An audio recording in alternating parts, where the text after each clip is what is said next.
let's go ahead and get started here. Everything's looking good. And so we're gonna start. But it's probably not good as the amount of money I need still. I am a little under, I think it's as 11 mil, or was it 12 mil for the next upgrade? I think I still need like some 2x4s or something like that still too, right? I need wood planks. I need wood planks and liquid cooling, okay. And lots of money, so 11 mil, so I'm basically 5 mil short. Alright.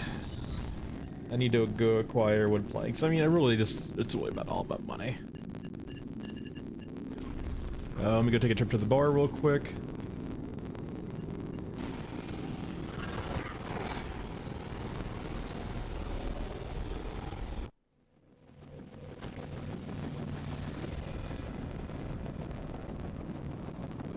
Okay. Rinse and repeat. Stay alive. So, you can take whiskey, yep.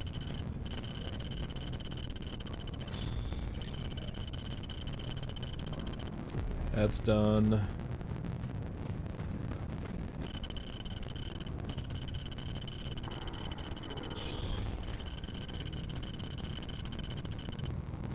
Alright, you get whiskey, and I don't know what the fuck you take. Let's try gin. I actually don't think gin worked either.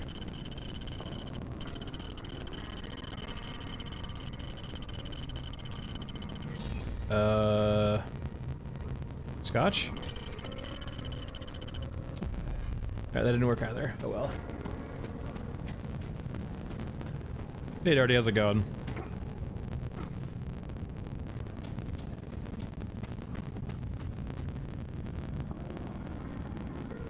Did I just see all chat? There we go, live chat. Let me head over back to the Ender's Maiden floor. And I guess we'll start out with Mesa. See if we can get some codexes right off the rip. Almost no chance though. No shot. Alright, we have the good rig. Bring like 200 rounds of ammo. 200, not 2,000. Bring some drills, bring a few medkits here and there. That's overstock of medkits actually. Backup shotgun with some shells. Alright, that should be fine. We have 50 water, okay. Maybe make sure I'm actually on the right entry point. Okay, I am. Thanks. I mean, Darty, I'm streaming like once a week currently, so that's the plan. I have too much shit to do otherwise.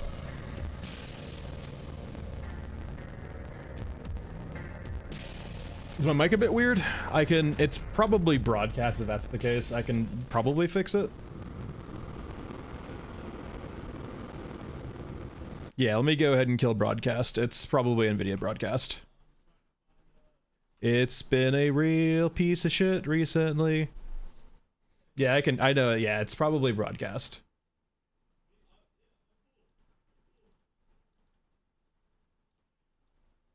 Actually, is it broadcast?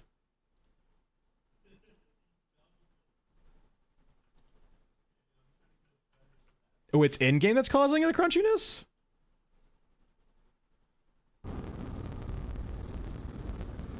So right now it's crunchy. Like I'll stop talking for a second. It's crunchy when I'm not talking. Interesting.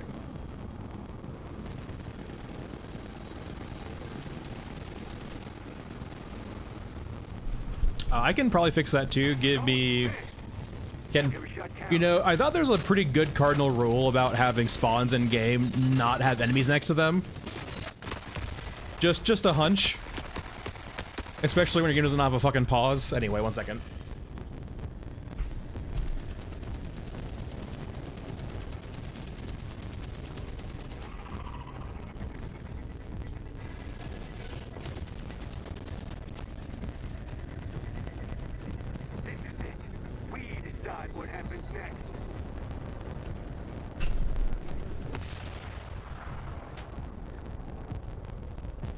it.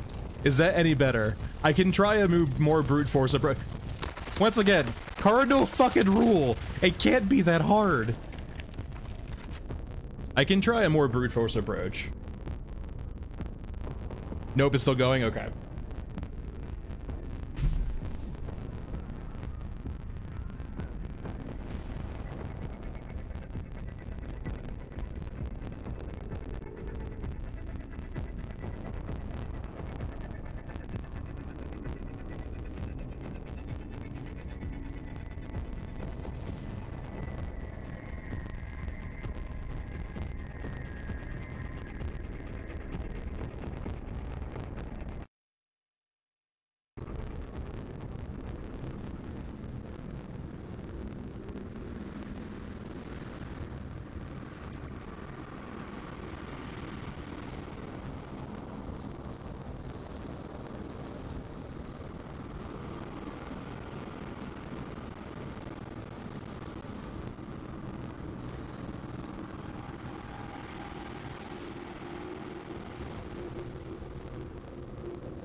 It's not gonna be voice filters. It's gonna probably be the fact that I haven't restarted my machine recently, and NVIDIA drivers are dog shit.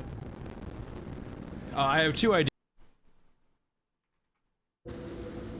Okay, that was a hard restart of OBS. If that does not fix it, my other thing is restarting my main machine, which will take me offline for a second. So unfortunately, yeah, NVIDIA broadcast is just dog shit.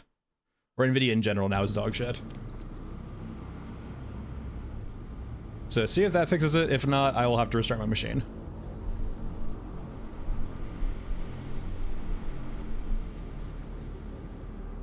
It's good now? Okay, yeah.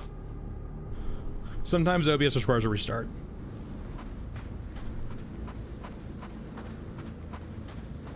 Anyway, once again, okay, back to normal. Cardinal rule.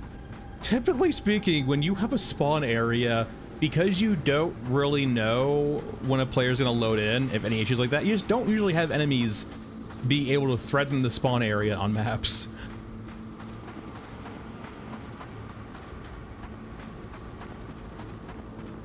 On the plus side, though, I guess that we didn't have a mech fight.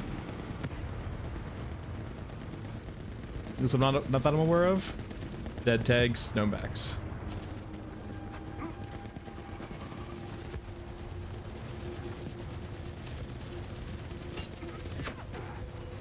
As long as I'm the last one standing. Which means, I mean, like, we can probably do mass murder. I mean, we don't have ammo for that, really.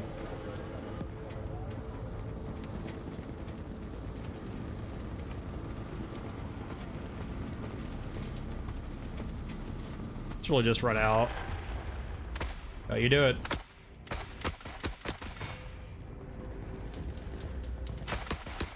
Isn't there usually a third?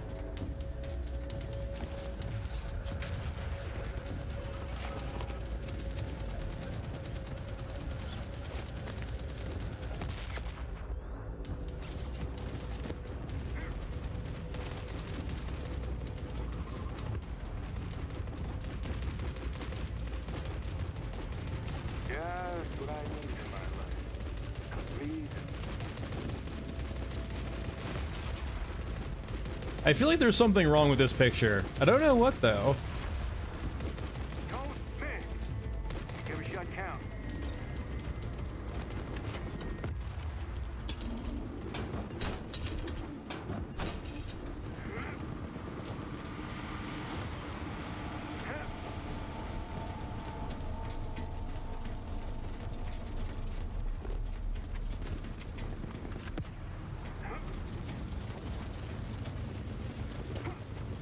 Alright, we have what money we can bring out. We have our a little over 30k.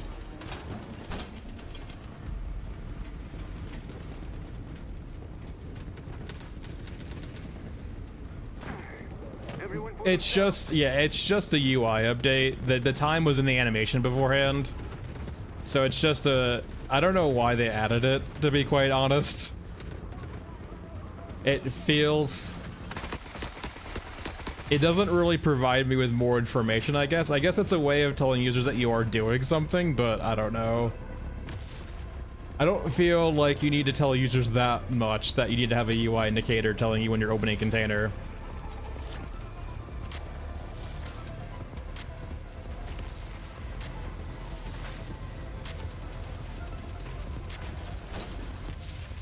It's a pretty typical response by them, though, to like receive some feedback and monkey's paw curl it in the worst way possible. I mentioned to Jeff one time that I really liked the idea of like using the HUD opacity, because like this was like when they added in the ability for the HUD to fade over time passively, which I really like. I'm like, hey, maybe that could be like a cool like way of maybe telling players when they have aggro, right? It's just like, don't turn it off when they're currently aggroed. So a player could know that like nothing's going on, if their UI was still on, that like that could clue them in that they're still kind of in combat or in a state where enemies are trying to kill them. And instead, hold on. Now we got this instead. The you are spotted. God damn it. Fucking red goddamn bar in the fucking middle of the screen. Monkey's paw curls every single fucking time.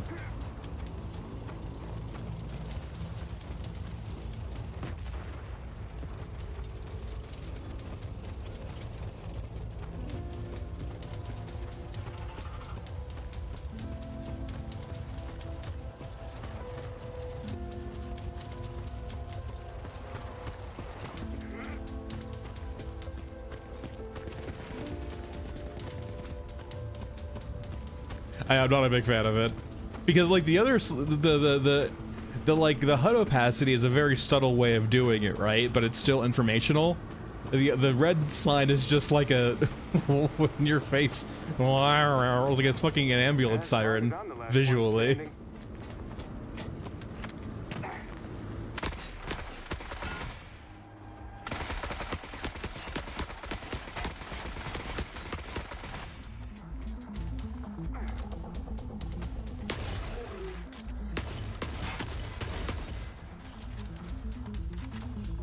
Alright, give me your stuff.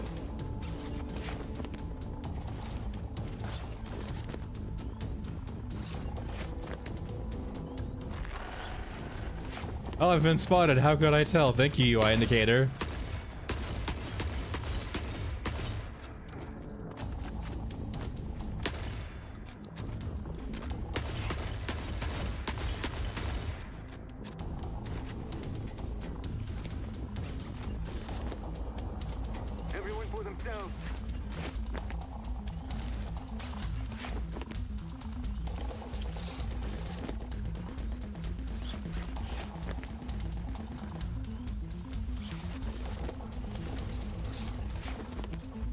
Hello, drones. Yeah, it's time to leave.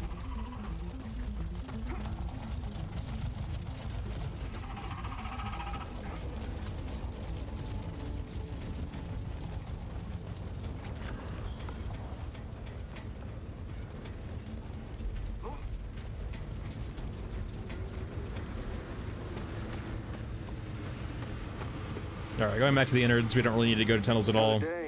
I eventually do need to go to tunnels for, like, the wood scraps and stuff, but, like, we're so far away money-wise that it's not the primary concern right now. We'll eventually probably do it where we, like, break it up, I guess, but, I want to get a few mech runs out of the way early.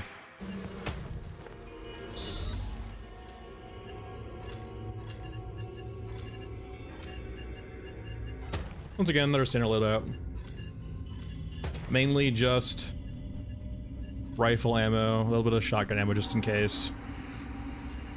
Probably more meds than we probably need just to be safe. And then drills. We'll do one more mesa, and then maybe do some tunnels or some other content for a bit. We can probably do some like water farming too, because we will need to get like, I think 80 or 90 water for the upgrade, I think.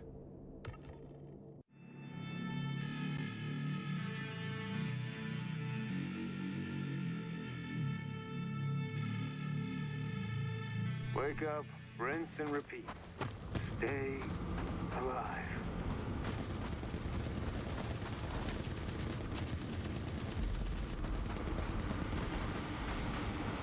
Alright, no mechs on either side. I don't know. So we just loot and leave. I mean, eventually, Darty, I know that they're trying to do this, like between the controller support and I think they said this too, right? They want to go to console. So like, I mean, even if your laptop can barely handle it, maybe they'll do it console eventually. Personally, I would be like, maybe we shouldn't have controller support in an indie game, because it can like actually configuring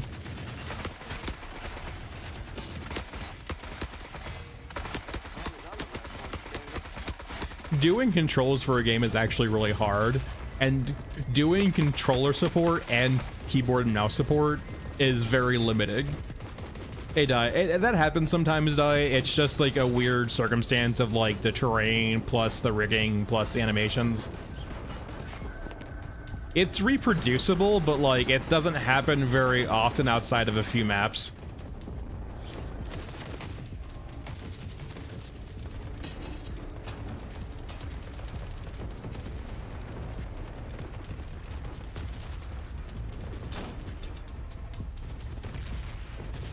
Hey, Dust, how's it going?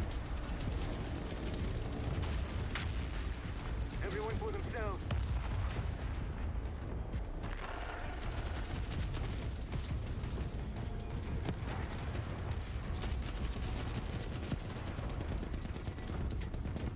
Oh, we do have wrecking? Oh no, it's an Exo. Fucking got punked out by an Exo. I think I can if I turn off the UI. See, I think this turns off all of them though, and not just that. We can try this. I think this only turns off the one that's above their head.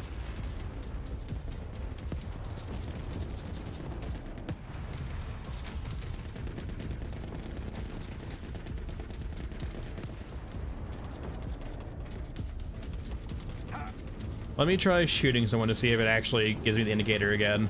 Pure. Good luck. I mean, that seemed to do it. Let's find an actual enemy that's not aggroed currently. Okay, sound effect plays. It's not shooting. Okay, now it's shooting me. So yeah, this gets rid of it, but it also gets rid of all the other UI indicators for aggro.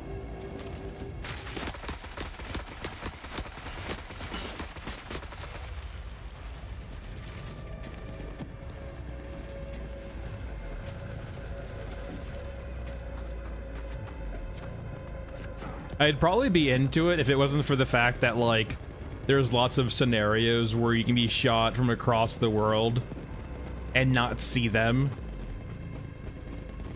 and be utterly unaware of where you're getting shot from. I might try it out eventually, but not until we get past the bar grind.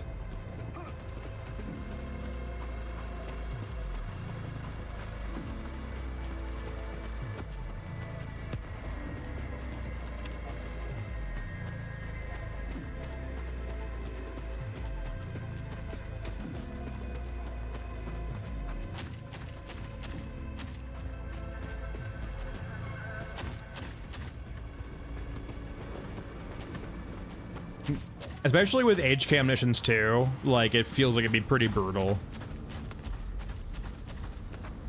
Uh-huh. I think they spotted us. That's it for us.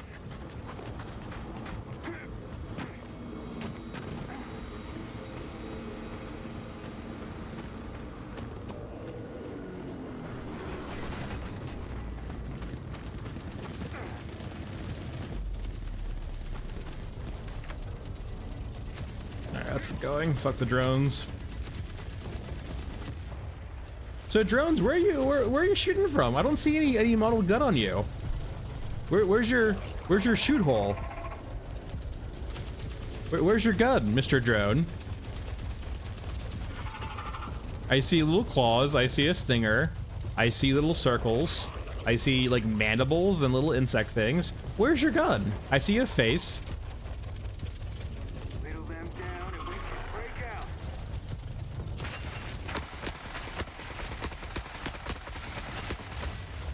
So tanky.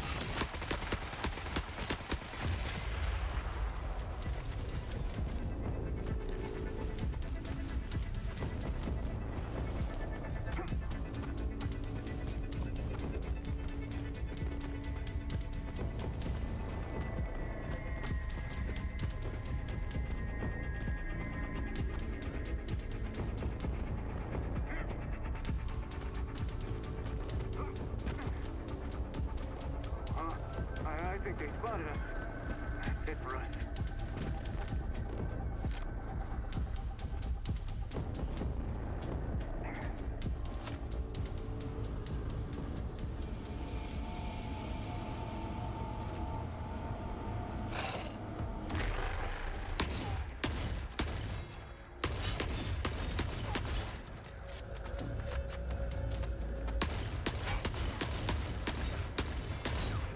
Hold on.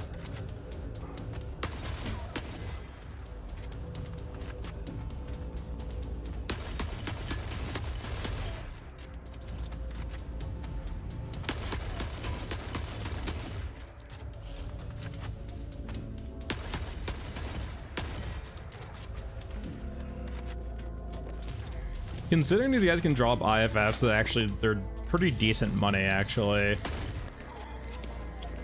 If it wasn't for like the issues in regards to the respawns and HKs plus just ammo economy, it's tempting to go back to the crawler over there and farm for a bit. Hey Planet, how's it going? If you're not familiar with the crawler, it's basically infinite cyborg spawns in there, so the only problem is it's like it means you need infinite meds and ammo, which is really not the case anymore. Maybe we'll give it a try though. I'm not sure. I think I probably have a decent amount of shotgun ammo on me. I don't know. Oh, that being my account, not necessarily this character right now.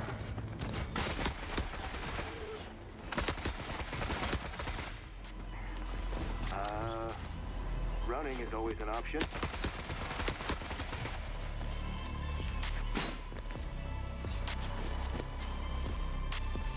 Yeah, we shouldn't be full yet.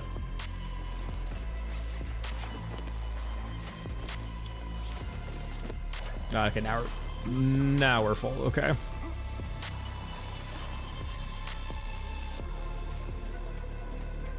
I also don't think I have a drum mag yet for the USAS. I might have a drum mag. I need to go check.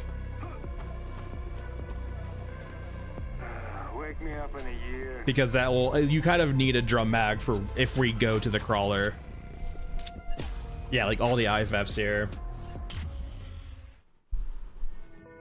Maybe we'll give that a try.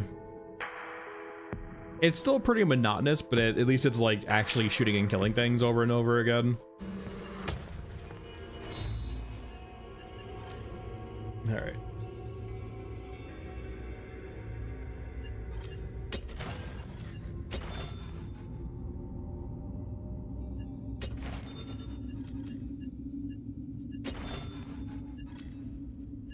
Between the heads and the heads are pretty good money, and the IFFs.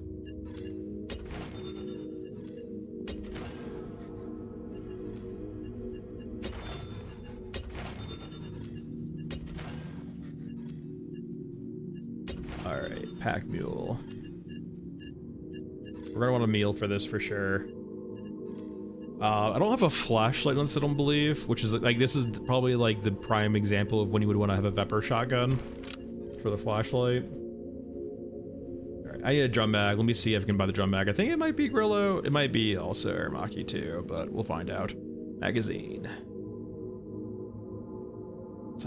Unhide incompatibles. That's the AA-12. We're definitely not there yet, so it might be Aramaki. Yeah, USAS, there we go.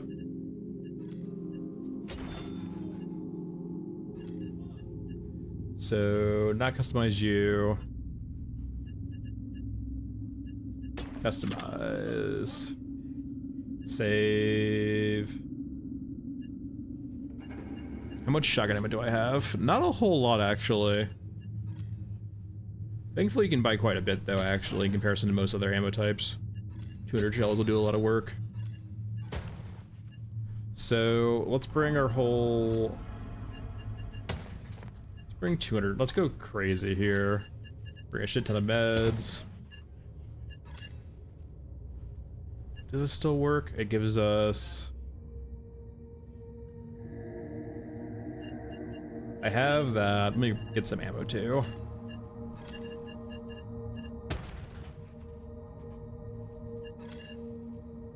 Have our ammo, have our meds. We'll bring drills just in case we do actually get lucky and have the mech spawn too. Hey, John. Is it City Ruins that gets this extract over here or just Elated Street? I think it's Street. I think Ruins gets the bunker and then this. I think Street gets this and that. Let's try out Street.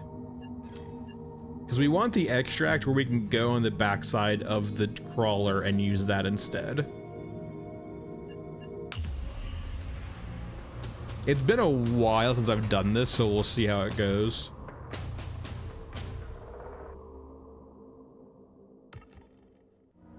The most cursed part about it is kind of like you are going to get hunter killers, and it kind of depends on what hunter killer. Oh god, fucking damn it! Whenever I have plans, you happen.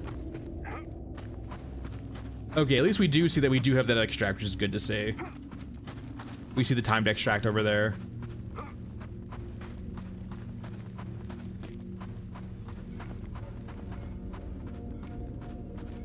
I suddenly make plans and then you happen.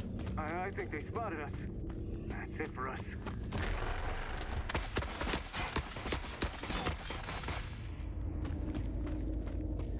Don't get me wrong, I like the night shifts, but like I'm like definitely considering none of the game loops require night shift content. It is really just annoying at this point, where in the sense of like I'm trying to do a specific objective and chase a piece of content. Eyes on us. Spread out. It's actually pretty easy with the drones in this area because you can just hide under it.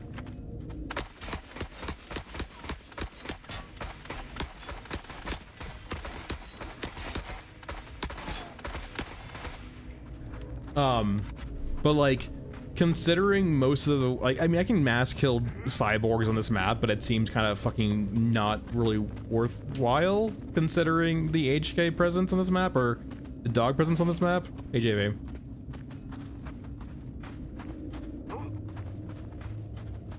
Like, there's no reason for me to stay here and do things when all my stuff to do is on the other normal version of this map.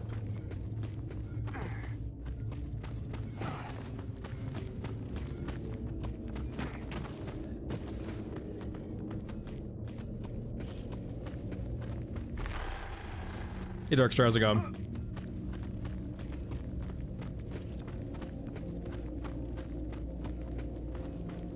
I also just leave over that way too, so.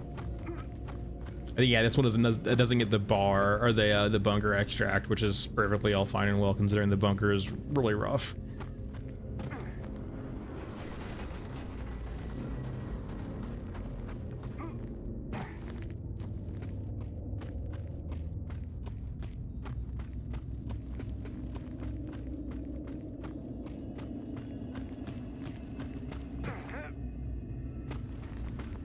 All right.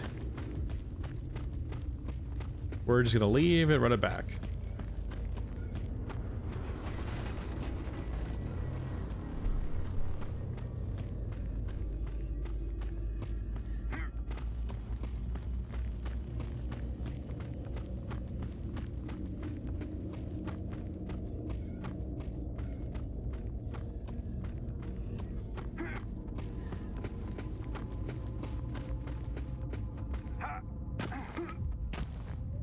Whittle them down and we can break out.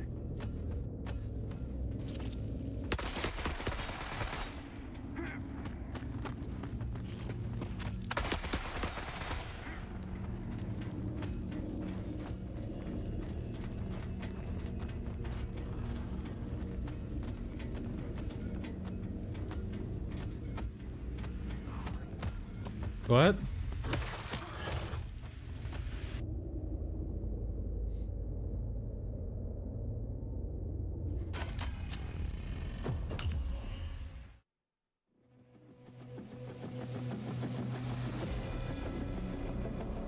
All right. We can just run it back. All right, don't you give me night shift again.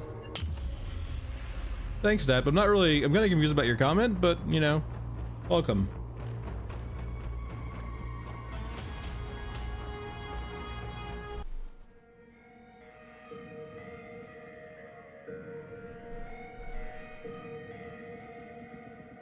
All right, thank God.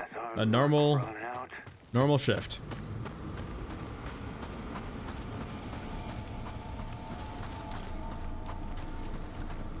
The idea is to go to the crawler and then kill lots of cyborgs inside and hopefully be able to loot a few of them. Ideally loot all of them. I still don't think this will be good money, but it might be. The problem is that like you probably need to have a literal shit ton of shotgun ammo, and if you had a lot of stockpiled ammo up anyway, you probably weren't hurting too much in the money department in the first place.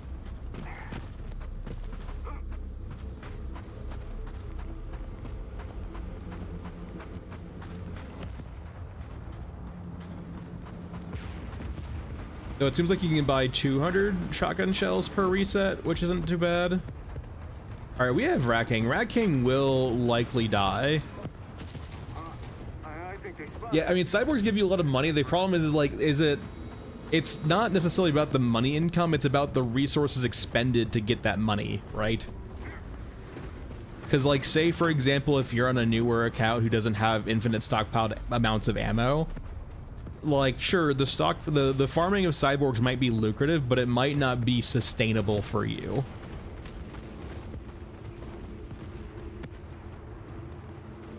Oh. Yeah, that happens when I have to restart OBS, which means I have to restart fucking Caster Labs. It's just a, you know, a cavalcade of just really annoying things. I'm restarting Caster Labs now. It should show up after I restart Caster Labs and give it a few seconds. Alright, Caster Labs, chatbot, fuck off. If only I had a pause button in the fucking single player game I'm playing right now. Is that so hard, Fun Dog?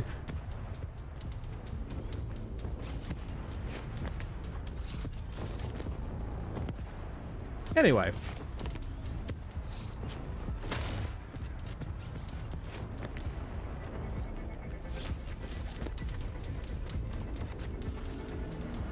So, gamer, it's more about the sense of, like, cyborgs are pretty tanky now. Fuck off.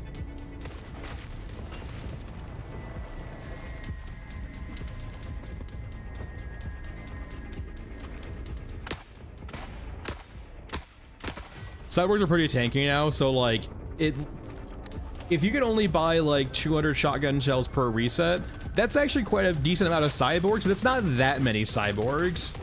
And if you start using more conventional ammo, like 50 cal or 7.62 or 5.45 or 5.56, you're gonna go through that ammo very quickly.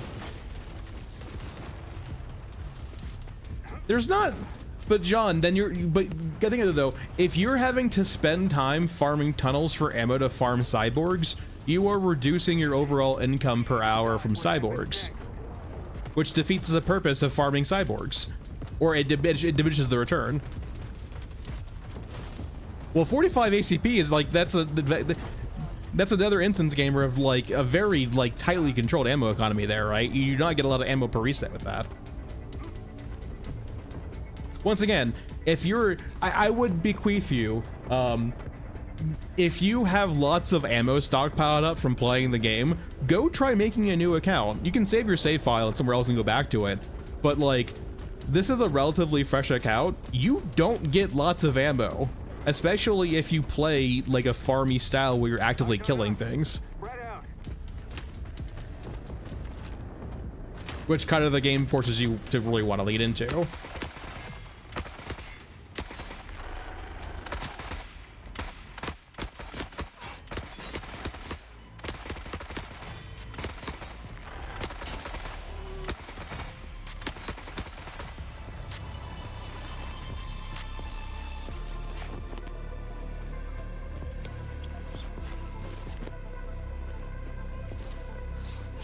All right, up we go.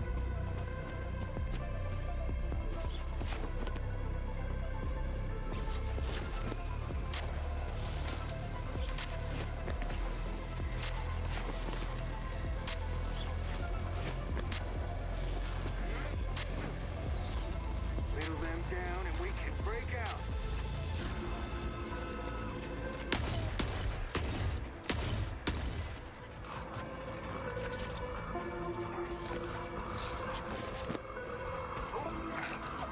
Also, the vector doesn't really work for this either. Like, it depends on what you're particularly doing, but if you're trying to mass farm cyborgs, using a small magazine capacity vector will kill you up here.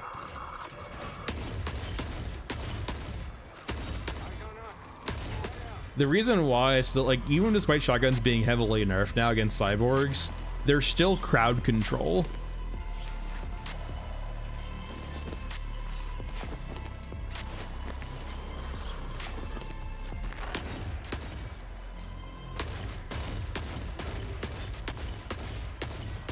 Like, it's not about me killing them immediately, it's about me staggering them constantly, right? To keep them from pushing forward and blocking things like staircases or corridors.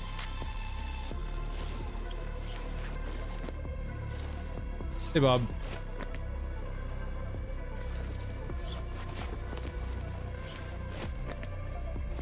As long as I'm the last one standing.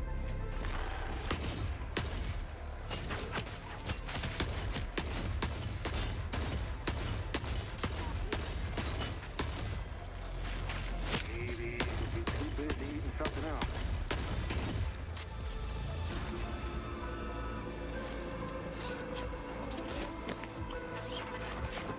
But it's not about the damage though, right? Like, you're still not doing lots of damage. Like, if you haven't played this game since launch, if you picked it up recently, shotguns used to be way more powerful.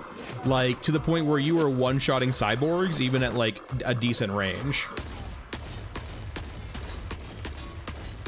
And they do not do that anymore. But on the plus side, they do a very good job of stagger locking the cyborgs. And stagger locking more than one at a time. This is it. We decide what happens next. You can still kill tanks. You can still kill tanks with shotguns. They did not fix that. you can still obliterate tanks with shotguns. Unless they snuck it into a patch recently and didn't say anything. Nothing has changed with the gunplay to make that not still work.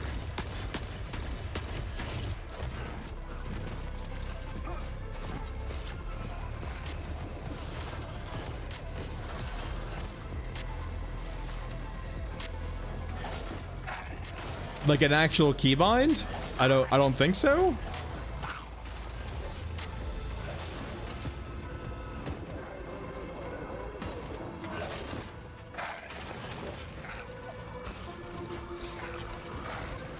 Used to be able to tab in space, but they removed that.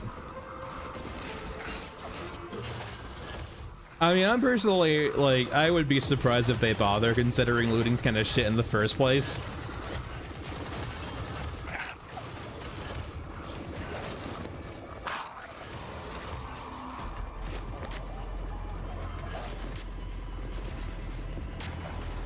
As long as I'm the last one standing.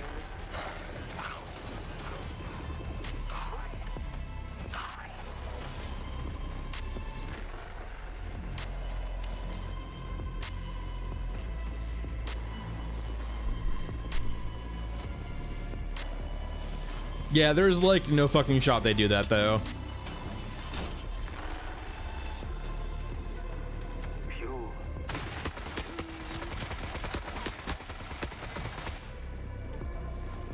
I mean, we have weak spots for headshots, but I don't think anything else. It feels like the mechs have some weak spots now, but like, by and large, once again, considering your avenue of killing them is usually with an AT rifle or a grenade launcher, it feels kind of superfluous.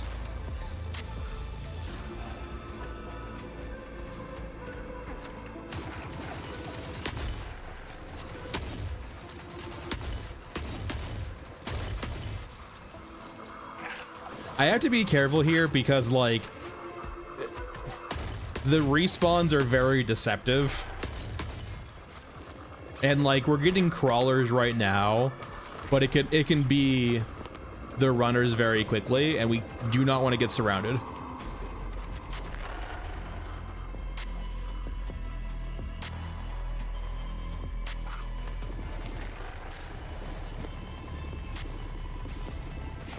We're basically pretty full though, actually, already, I think.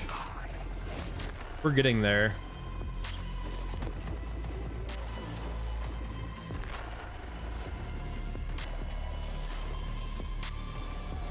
So full. We have one container that's not full. So we can probably just go ahead and leave, actually, considering this is a pretty good haul, and we can see what we made.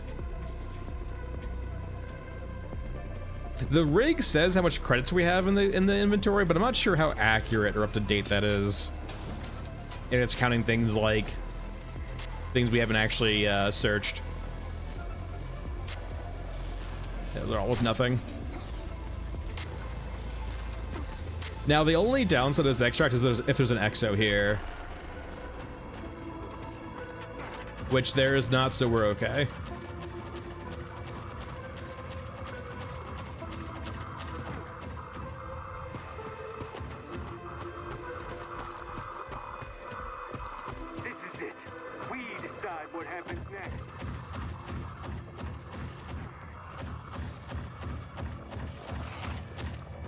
All right, let them do their thing.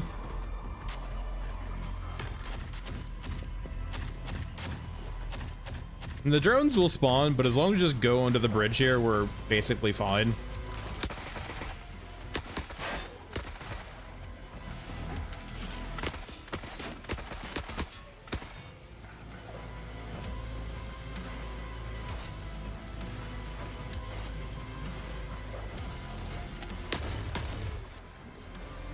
Oh no, we actually didn't expend that much ammo, so this might be doable.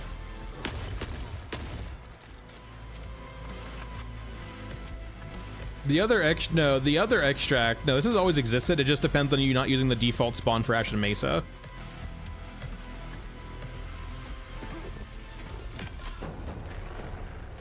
This has always been the game.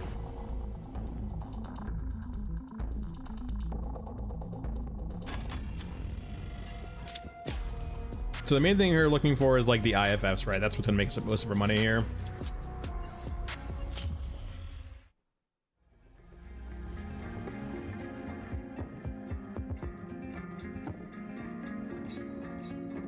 All right, let's move to stash. Let's sell to Aramaki to make sure, yeah, because like the downside of doing this is that we do piss off Aramaki pretty hard.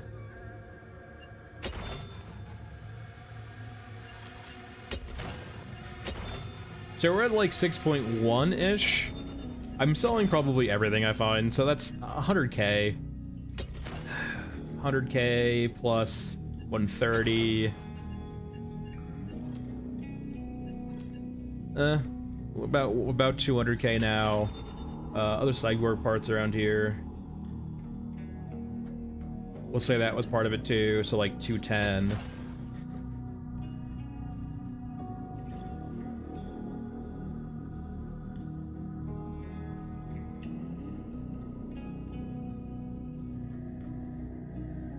There's a bunch of alcohol too. Alcohol is not really worth all that much.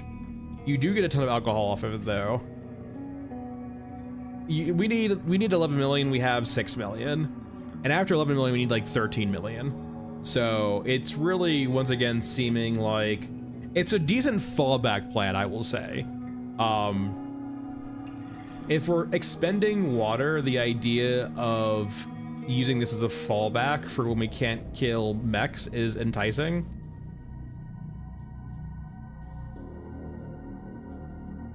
Yeah, so like let's just run up. Let's just say we made 250k off that. And we didn't expend that much shotgun ammo actually, so that's entirely doable. So maybe that's the play, is just audible the play if we don't find mechs. I will say though, once again, we didn't get a lot of runners. Like they're like, it doesn't look that dangerous, but I can tell you right now that area is very dangerous, especially considering your guns clip through enemies. So if you get surrounded, you're kind of dead. You will shoot past them. All right, we have our ammo. We have that. We have our meds. All right, Mesa we go. So yeah, this is from using this particular entrance and not City Ruins. Because City Ruins will give us our extracts being across the bridge and then bunker. Street gives us the extracts of across the bridge and then right here. This one being timed.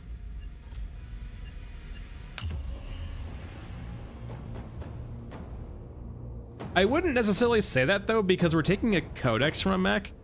Like, if the devs came out and say that the codexes are a stand-in for like mech components, like the entirety of a mech, sure.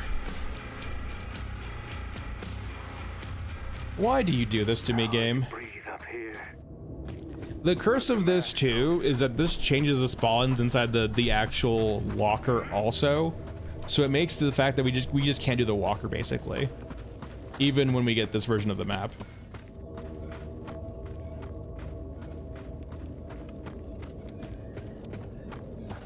Don't get me wrong, I vibe with night shifts, but like,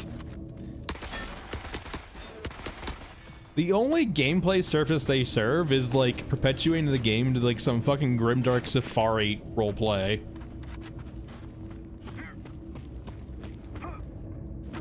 Oh no, it's been brought up to them too, gamer, in the sense of like, both the money and the foam costs for both the upgrades are egregious.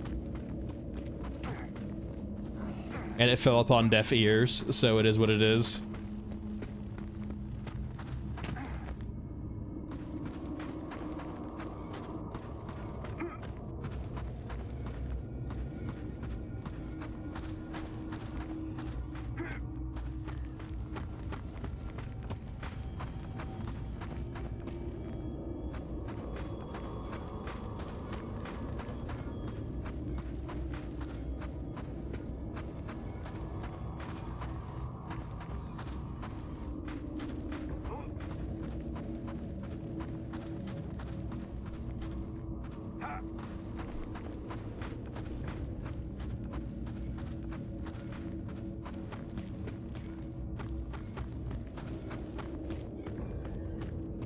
Like there's like up to there's like 2 to 3 dogs in this map, and like there can be like a couple of MCs in this map with their courages.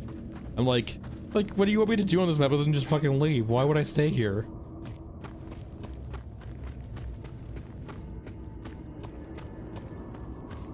Especially considering Tunnels has more loot in the first place.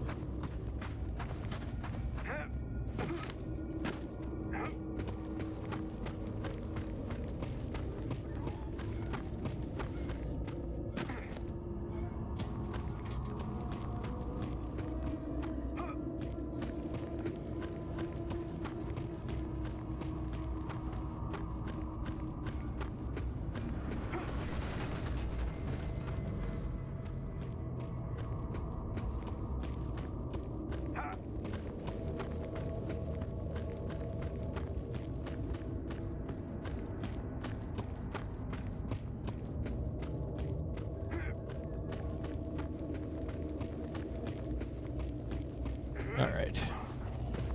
Everyone for themselves. Let me up.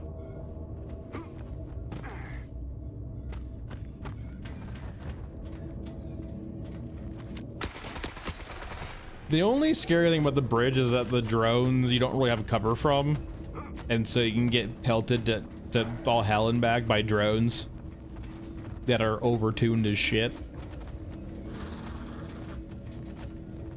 Don't mind me, pardon me. Coming through. That's it for us.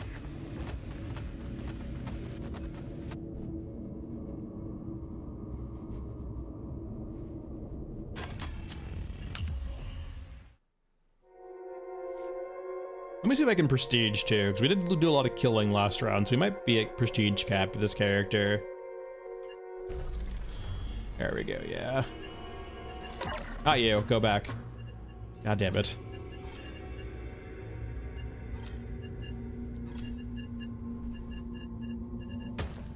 300.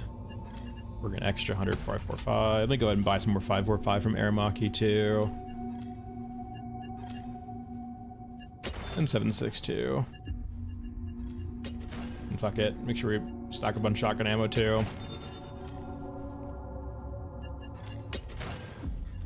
Alright. Bring some codexes.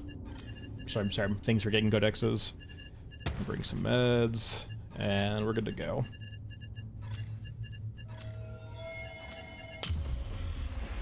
It's always crazy how night shifts always seem to happen when you don't want them. I've spent entire streams in the past trying to get night shift Ashen Mesa to happen, like once during an entire stream, to no avail. And then here I'm getting it 2 times where it's unsolicited.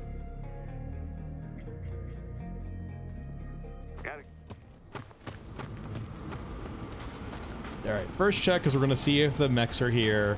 If the mechs aren't here, we move on to farming cyborgs.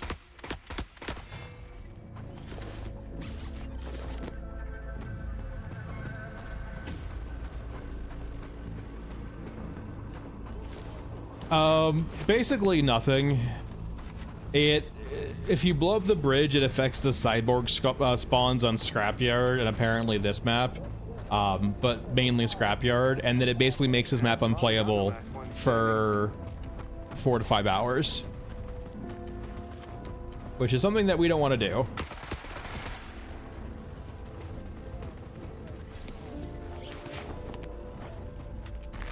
And I don't mean like literally unplayable. What I mean by unplayable is that you get a shield officer HQ on this map the second you load in, basically. And like, it doesn't necessarily mean it's gonna kill you right off the rip, but it just means you're gonna be annoyed for the entirety of the map, essentially. Alright, I hear some mechs. The question is, do we have enough mechs?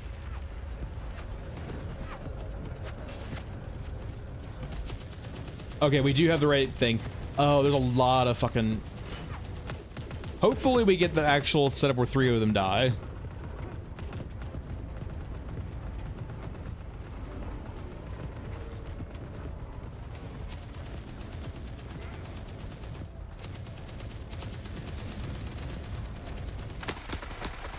Has that actually been data mine planet?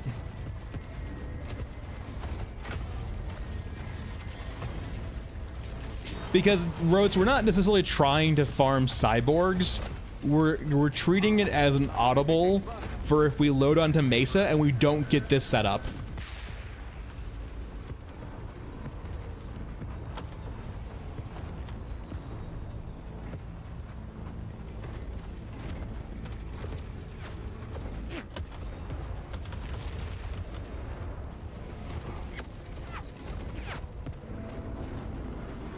So, like, if we don't get mechs, we go farm cyborgs.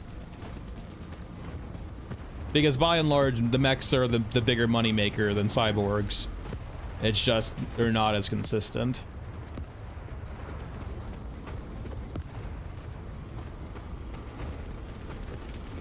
There should be one more Eurusca medium mech somewhere, at the very least.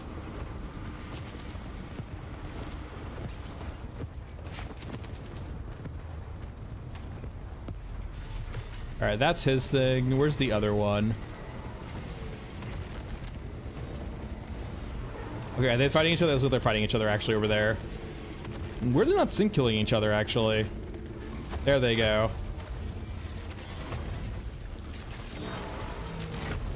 Ah, we got the bad RNG. We only got 2.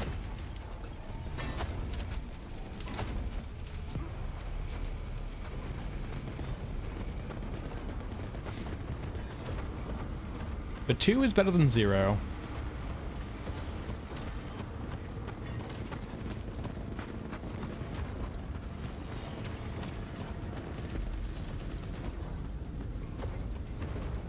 Now the actual problem though is we're gonna have we have a gathering of mechs over here that are clipping through each other.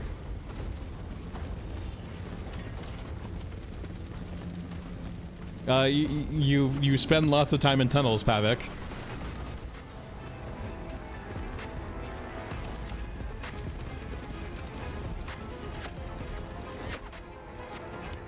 Do I even try going for the other codex? Okay, I think they're leaving now. You do lots of foam grinding in tunnels, and then you do lots of grinding on the surface for money by basically getting codexes.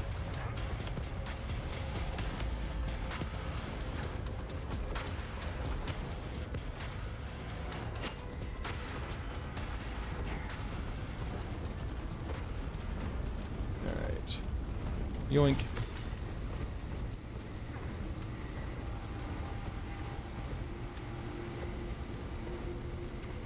So I think we're gonna loot this one, go loot the other one, and then maybe circle back around, and then try to probably do either ore extract. Really, either works. Probably just go across the bridge though, because there was the downside of this extract over here, the timed extract, is there can be an exo spawn there, and it basically makes it undoable.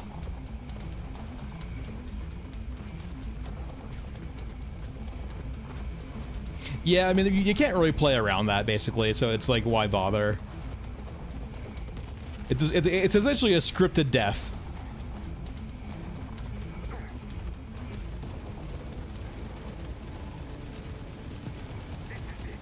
We decide what happens next.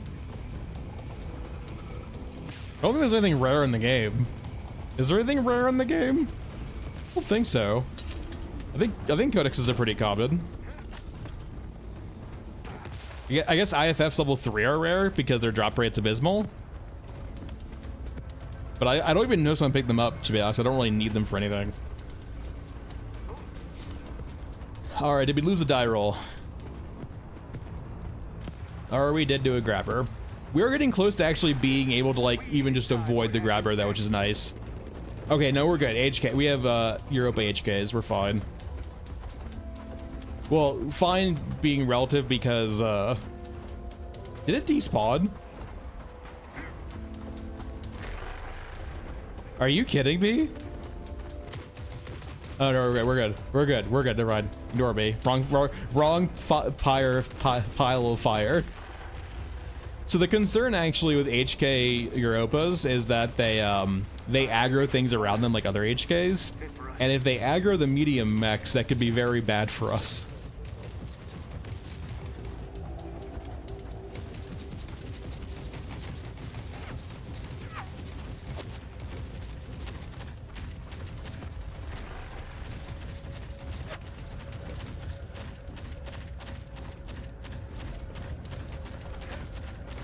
Alright, let's continue going around. Make every shot count.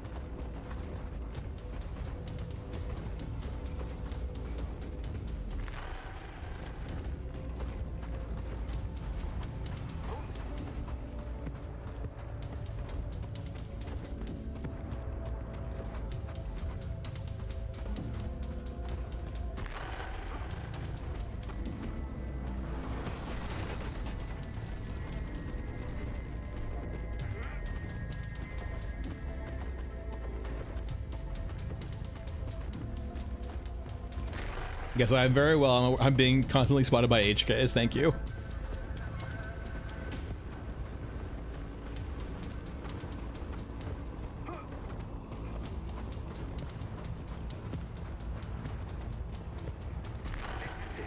We decide what happens next.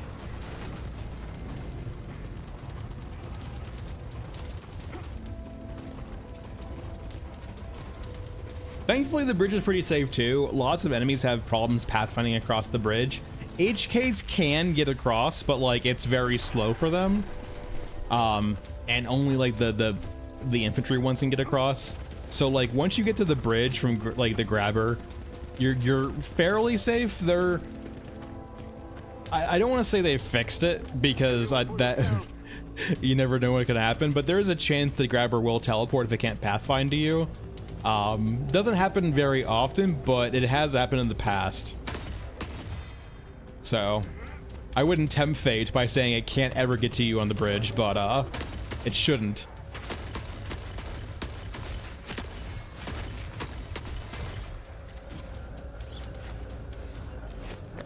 Yeah, the gotchas can spawn on the bridge. Usually, the gotchas aren't really worth all that much, though.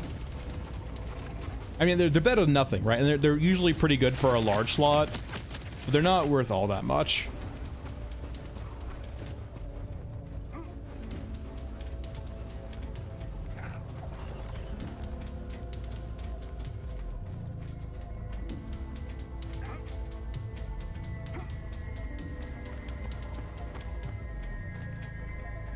Fresh and hard. Ooh. But at least we're headed home.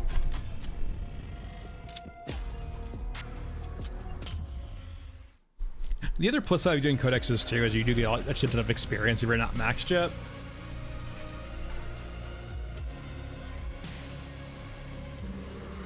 It would be a very, very long list.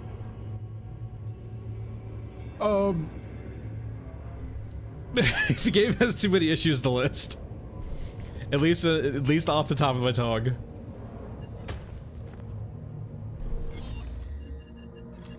If I could condense it, it's that the game's more based on vibes than gameplay.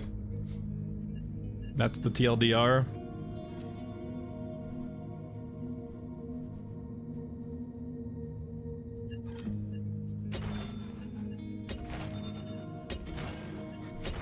Oh my god, we're so close.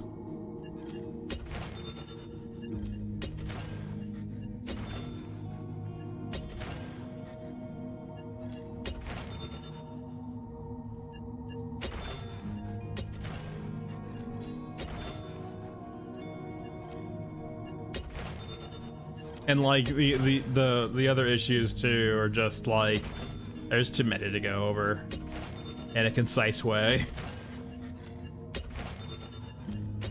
And there's a thing too of like, there's a thing of like, I can be nitpicky, but I can also be like, there are plenty of issues where I can say like I can be really nitpicky about certain issues, but I can also just be broad strokes about issues too. There's also the issues too of like, I feel like no one likes the IRL timer, but I can't necessarily prove that no one likes the IRL timer. Well, I know that certainly that one of the developers likes the IRL timer, but like, yeah.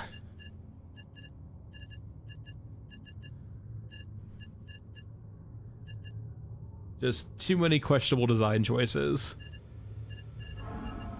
Okay. So money-wise, we have about 8 mil, so we're a little like 3 mil short, which is not all that bad. So that's 5 codexes.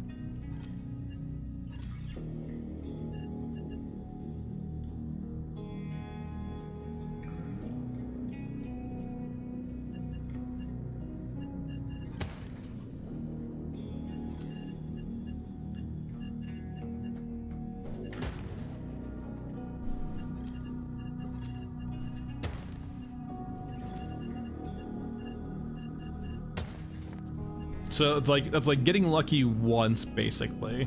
We also need, we do also need 2x4s too.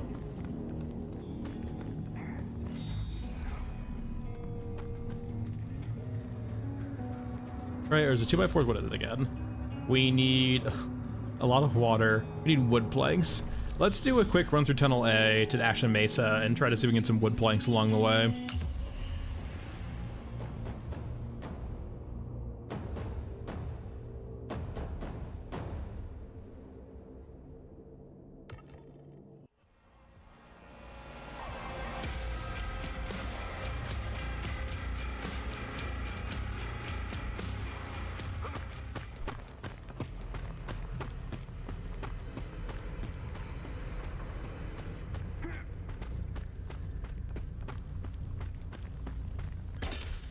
Alright, strictly looking for wood planks. Naturally, I will take foam too, but, you know, mainly wood planks. Your medical supplies, I don't really need you. Everyone for themselves. I feel like placing like brawlers in Tunnel A is a very dick move.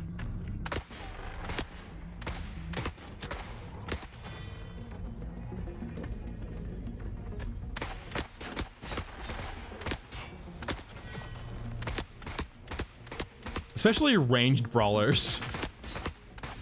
They do so much fucking damage.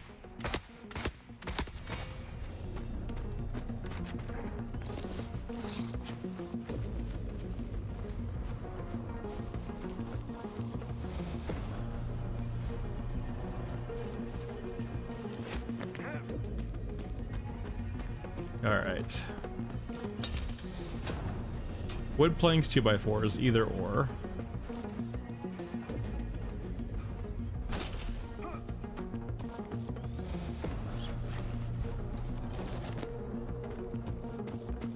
I mean, free for me, but like, they do a lot of fucking damage, and if you're a newer player with a newer account with not a lot of ammo or meds or just HP in general, oh man. Get fucking wrecked. You get a crown when you talk a lot in chat. To make you feel special. It's a YouTube thing, not a me thing. Perfection.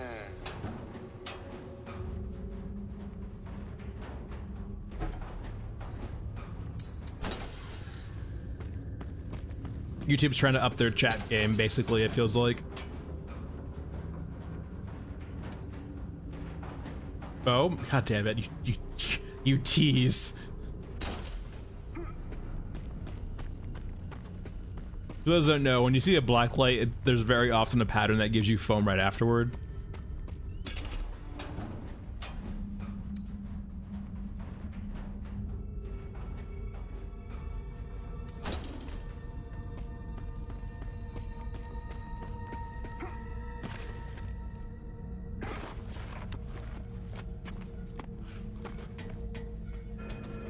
I am locking the staminas.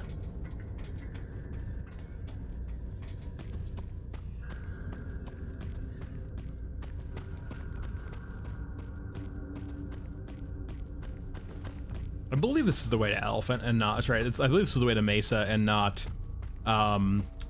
what's it called? Scorched. The only downside of I think doing tunnels beforehand is I don't think I can control my entry point at all. So like, I can just get very much cursed by the entry point. It's one thing to like kill cyborgs en masse and get HKs and then leave at the back. It's another thing entirely to do that and then have to run across the fucking map. One of those is not very enticing.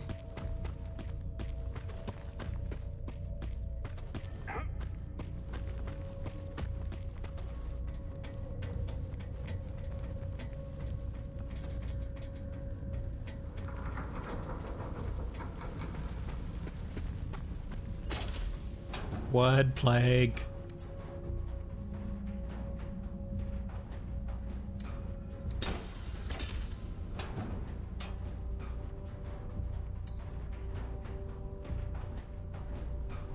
I can heal eventually.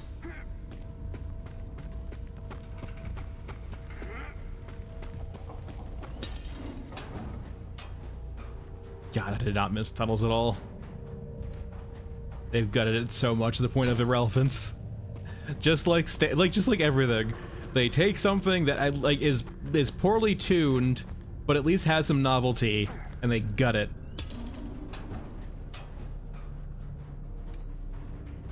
To the point where it doesn't have any novelty anymore because it's worthless or useless. Oh, Tuddles.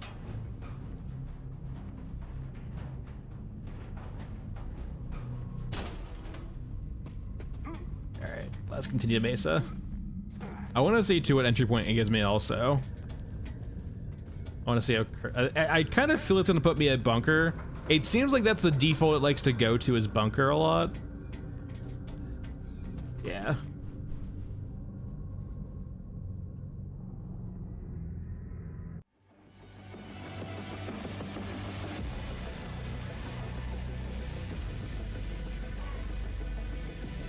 Yeah.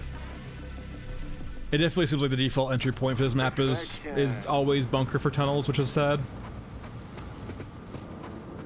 I would have settled for random too.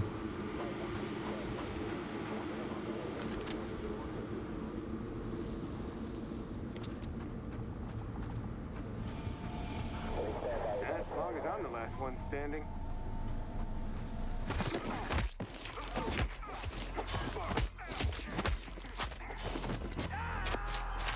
Hashtag stealth kill.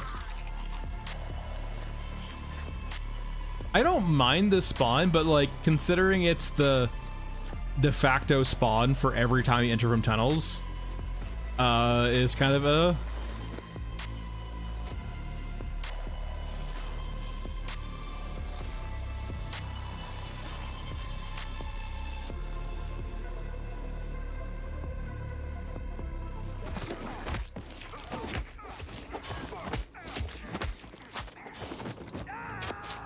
hashtag stealth kill.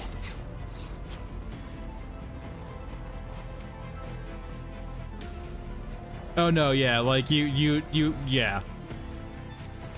The default rig is awful, and you cannot progress in the game with it. So your only objective is to make sure you don't go below the amount of water you need to get to Bunko, or get to the guy who sells rigs, and then you sell everything you get, minus maybe foam, to get rigs. The first rig is god awful. I actually think the progression system with the rigs right now actually is god awful. I don't see it ever getting fixed, but like it is what it is. And like the new player experiences in this game is abysmal, among other things. For considering the experience for many players in this game even past that is abysmal, for new players it's even worse because the default rig is absolutely shit. It's good at nothing.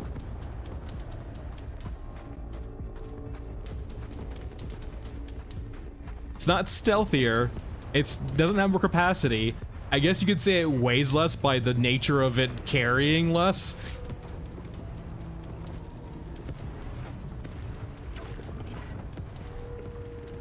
All right, let's go see how Audible does. It also feels too that I don't. Now I will say this is anecdotal, and I'm not sure how true this is. It feels like I get less mech spawns when I enter from the bunker side too.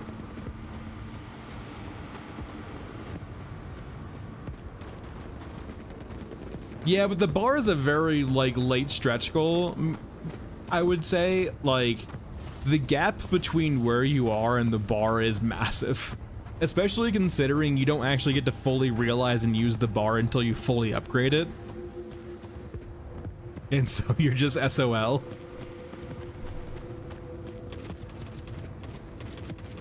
This is it. We got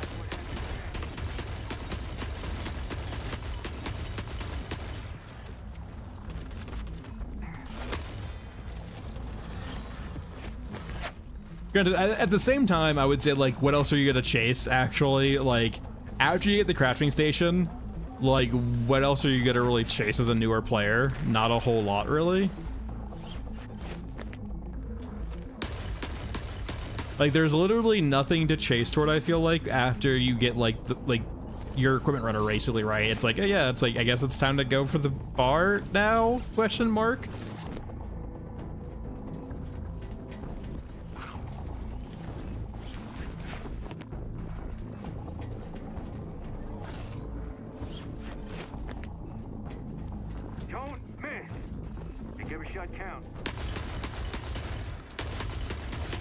Let me bring them downstairs. It's kind of hard to loot up here, so let me bring them downstairs.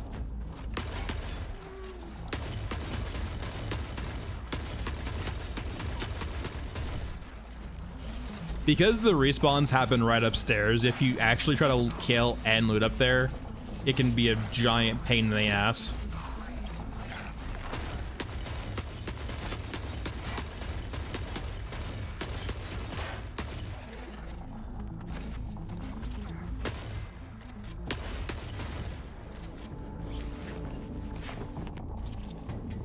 Now, the downside of this approach, though, is that HKs will come from the outside, so eventually when you get HKs, you'll have to kind of deal with them.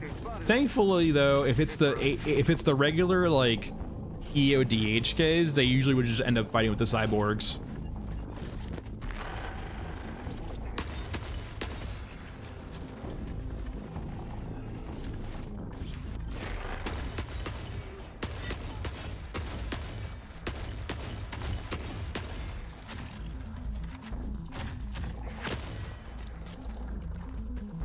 Are you guys HKs or just... Maybe it'll be too busy eating something Yeah, else. there's not really... Well, like, that's... I've mentioned this... I don't think maybe to them, but I say it in Shadow Time. It's a bunch of plateaus. Like, there's no, like, slow progression you're making in between these steps. It's just these large, sheer cliffs and plateaus.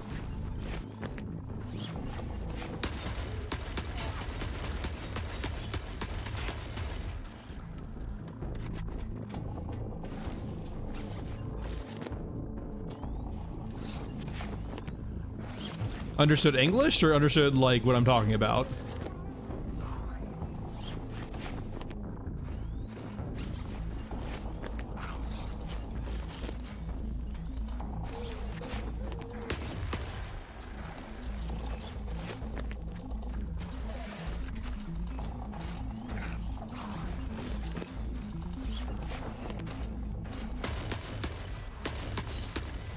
Oh, well, to be fair, there's really not much to understand.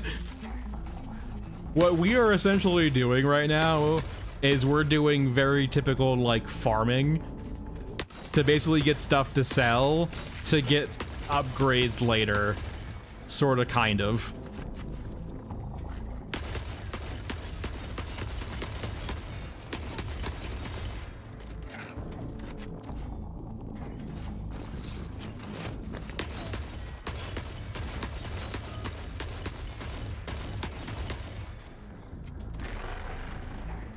Alright, once we can loot, we're probably full, I imagine.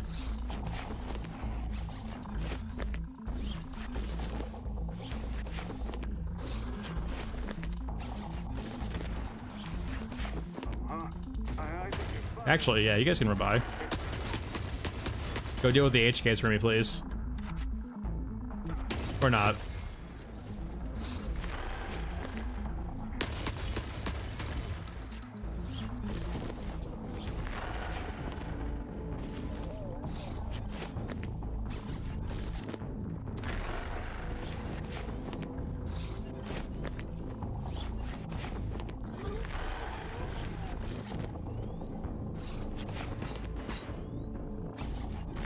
This is it. We decide.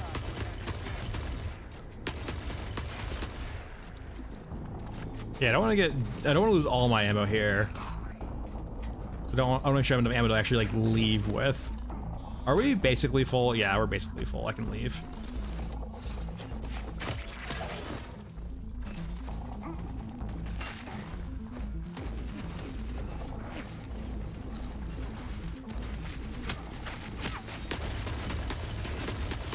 Yeah, I gotta deal with the HKs. This is the downside I was mentioning about, by the way, in regards to, like, having the bunker entrance and trying to do this farm, is the HKs can be obnoxious when you have to run across the map. Middleman's down and we can break out.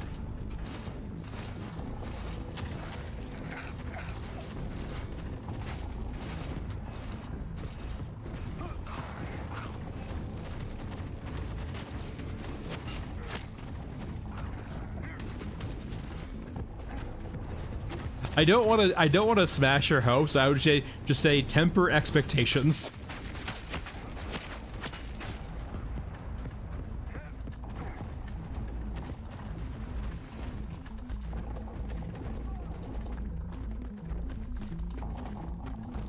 What we have right now is probably the shell of what we're going to have in the future, just with more content. I would not hold out your breath for any really big reworks or fundamental changes to the game. It just seems like just more content's coming, and that's what's gonna be it.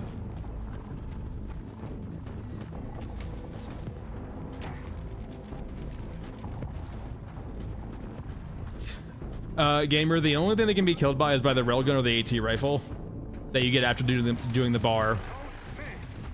Make every shot count. So, okay, this is, once again, I want to highlight the issues with trying to run across the map doing this audible, is that the HKs like to aggro things around them to help murder you, and the HKs themselves might not be very scary, but certain things like exos and stagger locks definitely are.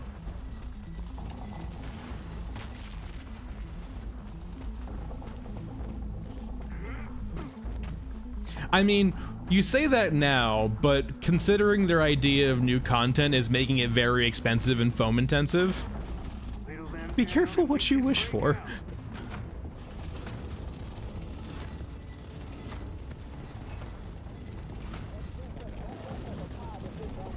Once again, every time like I've ever talked to them, it's always been like a monkey's paw curl of a fix. Or a change.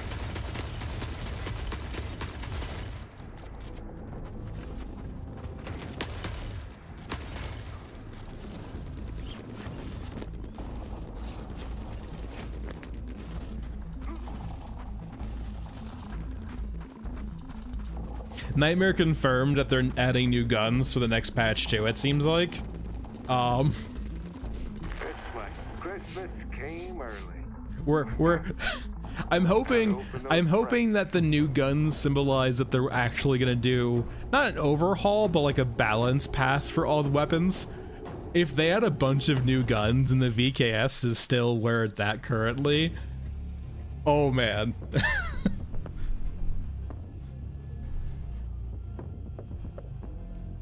Alright, we did our audible.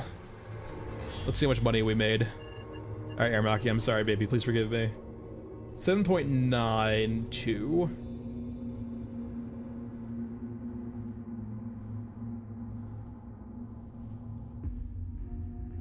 So 75. What, like 135? 135, so like 230. We got these from the tunnels, so 250. Yeah, another round, like I would say 250-ish. Maybe a little bit more than that, all things considered. And we're not counting the alcohol because it's a pain in the ass to sell. Like they're individually not worth a lot. So like, Like I can sell all of these, right? But it's 25k for 50. Well, it's not even about the VKS is an example, but like so many of the guns in the game have literally no fucking purpose outside of aesthetics.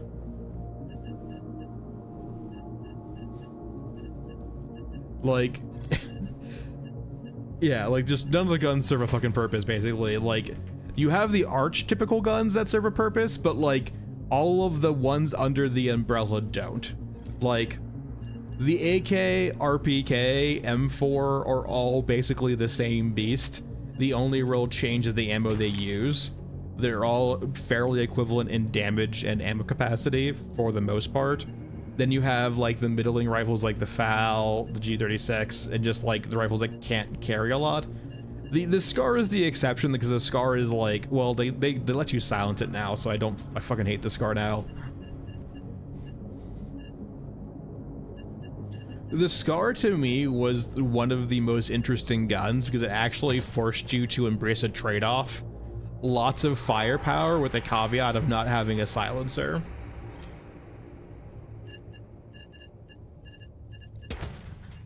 And now it's just another one of these silenced guns. So sad. Okay. Ammo. That we need a few of these. Oh no, we know, we are that guy. No, like, forget that tagline. That tagline's a lie. There's a reason why it's like no longer on their Steam page, I think, right? Or whatever, I don't know, but like, we're so far away from that. When they say you're not that guy, they think of like probably the biggest badass guy in their universe. They don't think they don't think of like maybe a very elite soldier. They think of like the biggest badass in their universe overall, right? Like it doesn't, forget that tagline, because that tagline means fucking nothing. And it's never meant anything, because the second they went into people have been complaining about that tagline since before the game even launched. So I ask you this. If it was never in the game itself, was it ever actually a thing? Because at no point was that type of gameplay ever promoted in the game. There was never a point where the game was more stealthy or more tactical or more kill everything. It's always been like that. So there's two arguments to be made. Either that was always the idea, or the developers are incompetent. Now, I don't generally assume incompetence. Incompetence is usually people taking the easy route and labeling incompetence as opposed to going for the actual issues. It's not incompetence. It is by design. It was never the intent for you not to be this action figure, essentially murdering things. And like, if you take that viewpoint with the railgun and the AT rifle, it starts making a lot more sense. The AT rifle and the railgun were not concessions for people complaining about unkillables. They were part of the plan. It's why they never did armor. It's why, for example, they never caved on making unkillables killable by normal rifles, because they always knew as part of their grand plan that they were going to do the railgun and AT rifle. Maybe not one or the other. Maybe they were always going to do the AT rifle and not the railgun, and maybe the railgun not the AT rifle. But one of those was always the plan, right?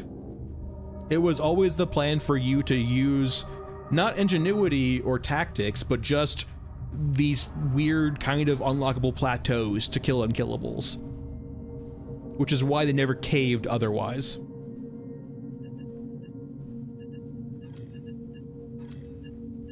All right, drills, meds, ammo, we're good.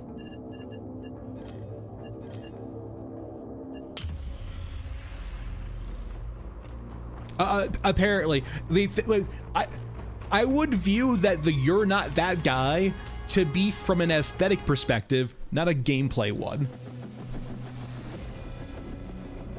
They're not going, like, think of it that way. You're not that guy because we didn't model you as that guy, but we still want the gameplay to be action oriented.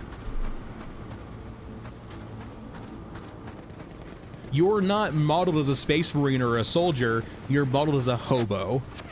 And that's why you're not that guy. It's because your character's not that guy, not because the gameplay isn't like that.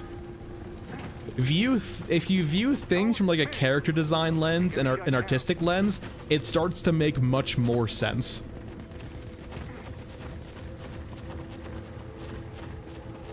Because they've never been talking about gameplay. They've been talking about the vibes. And if you view all of their choices under that lens, it makes a whole lot more sense.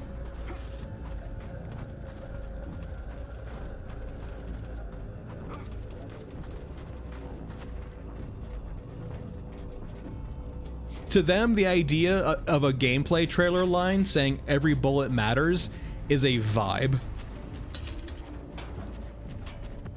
I didn't Real Loath, but I also don't personally do exploits or things like that on stream. I don't mod on stream. I don't exploit on stream, mainly because I don't want people getting the wrong idea. I don't want to falsely advertise the game being something it's not.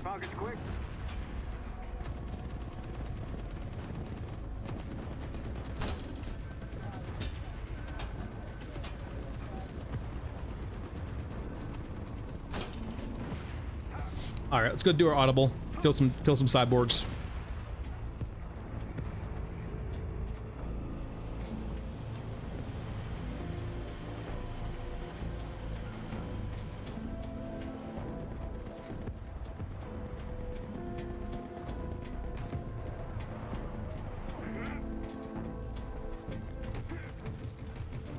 I will say though, like, the problem is like, I imagine in their headspace, if they look at the gameplay trailer they put out a year ago or year and a half ago, with their ideas and knowledge of what they're going toward, it makes sense to them. But to like anyone outside, it's something that any creative or anyone has to, like, anyone who has done things like DMing before has to deal with, is you have to make very well and clear. I tell my players this in D&D. Hey, if you ever feel lost or you feel like I'm not giving you enough information, please let me know, because I have the whole picture in my head, and I'm only giving you parts. So something that makes sense in my head might not make sense in yours because you don't have the full picture. And so the same thing applies to them in regards to their marketing. They have the full picture of their game in their head. We don't. And so when they make a gameplay trailer and show it off, it might make sense to them in the context of the game they have in their head, but it doesn't make sense to us, or is actively misleading to us as players because we don't.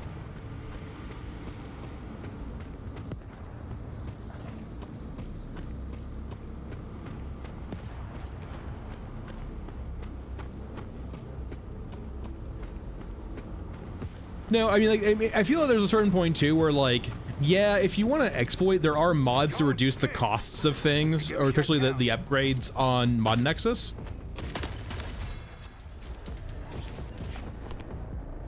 Which might be easier than it depends on the exploit, how much money you make, right? If it's not a whole lot and you have to do a repetitive task over and over again, you're probably just better off installing the mod to reduce the cost of things.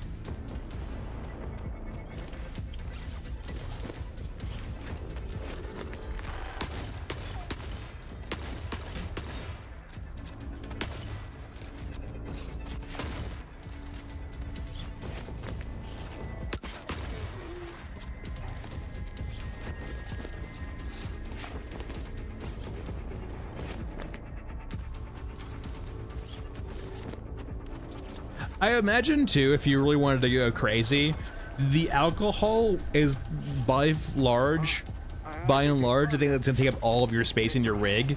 If you really wanted to pick through it, you probably could. But as you can see too, there's an issue of like the cyborgs do respawn pretty regularly, so it's kind of hard to be very picky about what you loot.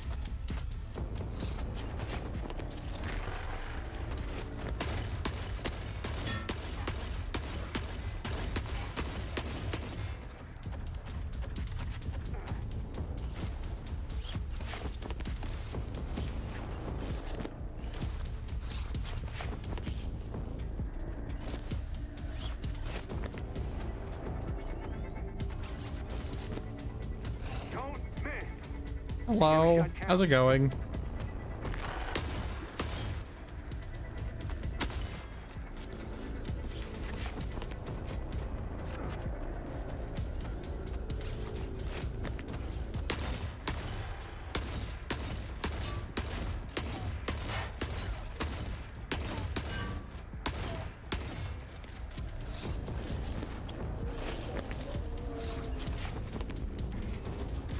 I thought they fixed that. Maybe they didn't fix it fully. I know there was an exploit where you could, like, essentially, because I know there's an exploit, but basically on a few of the menus, the top bar would be gone, but it would still technically be there with the buttons.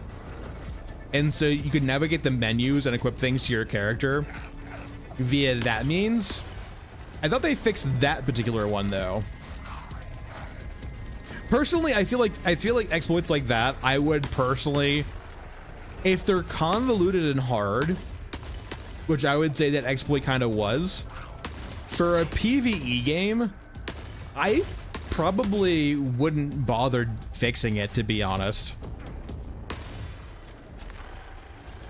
They're mainly, so what we're doing right now is we're doing Mesa for codexes.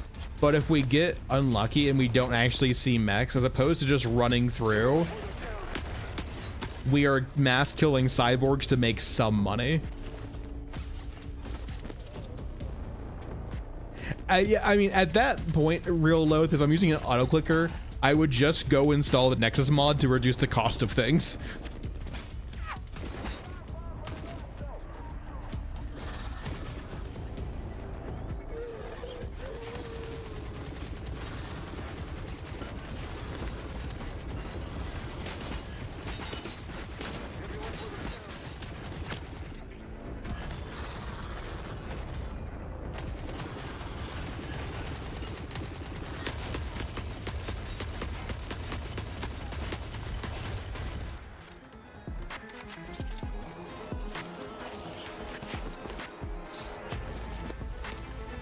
Give me your stuff.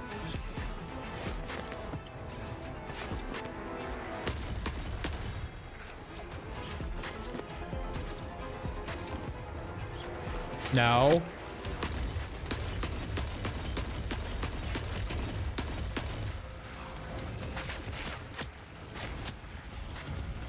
Go, my minions, go. Save me from the HK menace.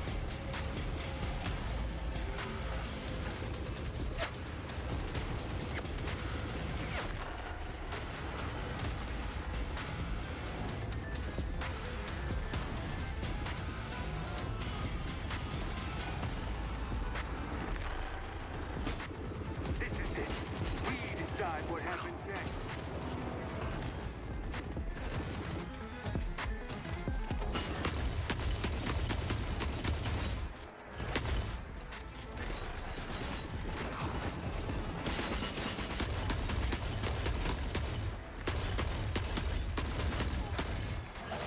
So yeah, once again, like, I would not say if you're doing this to loot the bodies in here. Looting the bodies in the side rooms here is insanely dangerous because that's where they actually spawn at. And so you can accidentally just get surrounded. I'm the last one standing. And because, like, what you can see happening right now to the Europe and HKs is kind of the issue that you would have as a player too, where essentially what happens is that the guns don't have collision or don't react to collision. So if an enemy's in your face, your gun just clips through them. And because your projectile from your gun spawns at the end of your barrel, it means that you basically have your bullets spawn on the other side of the thing that's killing you and just go right past them. Hey gamer, how's it going?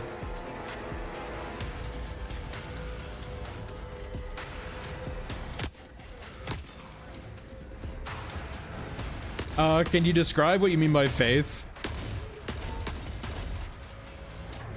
Hey, Chops.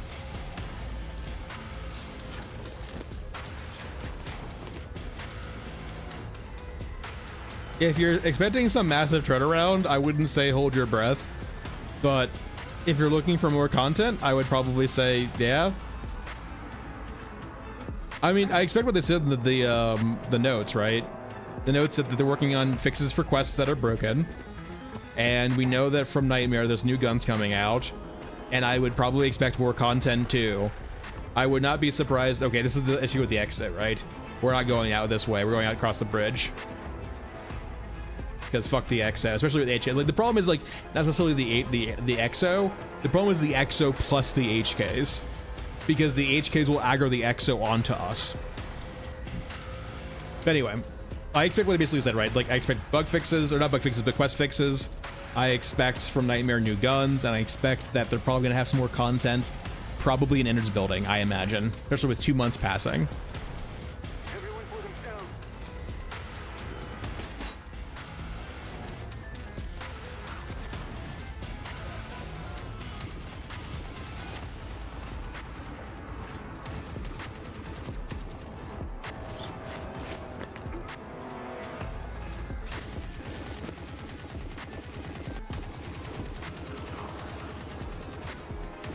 Alright, I'll just run by these guys.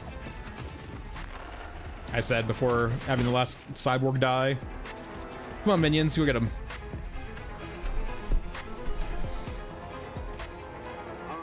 I think they spotted us. Take for us.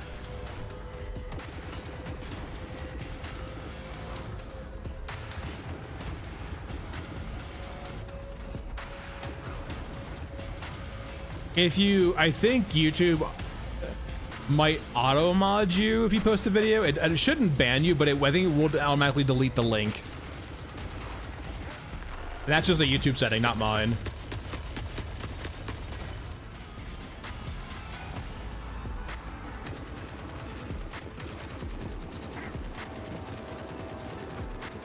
I mean, we know from the mechs themselves, they have different hit spots that react differently to projectiles, but not by a whole lot.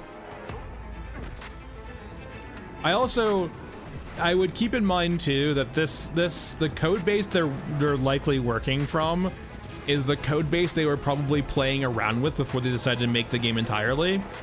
Because keep in mind, some of the earlier Q&As, right, or the like other things like from the Rilla video, they were making like a very large, more open worldy game with lots of different systems, and they even said themselves that they had to like remove a lot of it because it just wasn't performative. Now, I do think them removing a lot of their stuff was more because they couldn't get it to be performative, as opposed to, or rather, the way they made it, it wasn't performative, as opposed to it not being a potential system that could work in a game. But I understand, like, you know, indie constraints, right? They don't have the engineering bandwidth to have a guy sit in a room for a year to come up with a clever solution to make things work.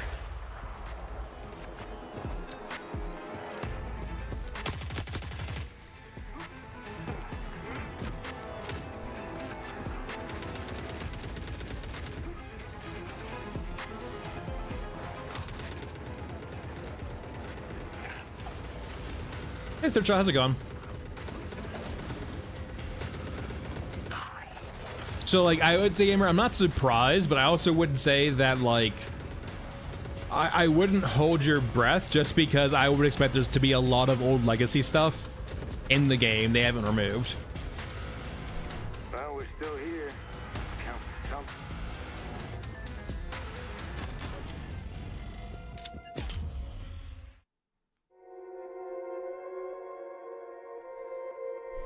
Like, for example, like, if I recall correctly, Mech Trench, Elephant, and Scrapyard all have the same level name, because originally they were one map, and for performance reasons they had to part them out, right? They had to basically disconnect all of these maps, but it's very likely that they're actually still, they might have just duplicated the maps and deleted the rest, but kept the level name, or they could be loading you into the same level but just placing you in different areas they separated physically and like call it the rest. But no, like, yeah, like, there's likely lots of stuff still in the game's code from the before times. All right, not a whole lot, that one, but something's better than nothing.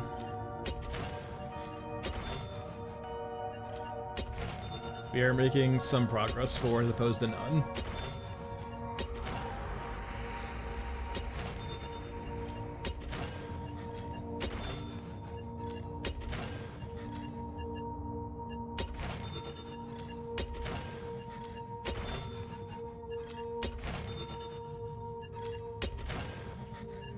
.5, so we are 1.5 away. We will need money eventually. I do actually need to do some tunnels farming, I think, because I don't have, I think I need 2 construction drones for this, and I have 0 right now, I believe. I also need like a shit ton of water too, which is not gonna help either. Yeah, I need 2 drones. I still need the wood planks too.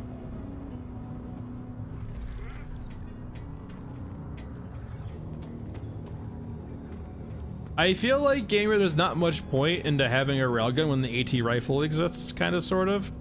I guess if you wanted to treat it as a like an earlier progression piece to engage in content, maybe. Yeah, I need motors. Let's do a tunnels run.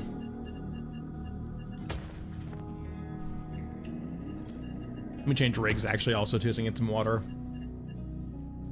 Let's actually go full crazy here. Actually, yeah, I do. No, I don't have. I could do gunhead, but I don't really want to. So we'll stick with you, I think. Bring our meds. And we'll start in tunnel 2. Yeah, we'll start in 2. I want to net some water off of this. I do some quests also, maybe. Where is the quests? Let's do Tunnel B first without any quests. If I find a good path on Tunnel B to Elephant Mausoleum, I could do some water farming too along with this.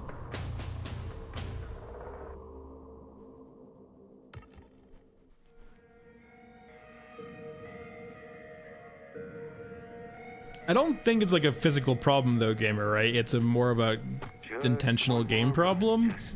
One more run. Use as you get from quests.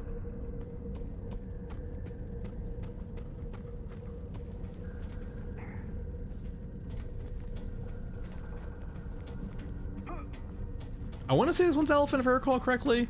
This might, well, unfortunately though, I'm not sure if we get this template again, but let's see.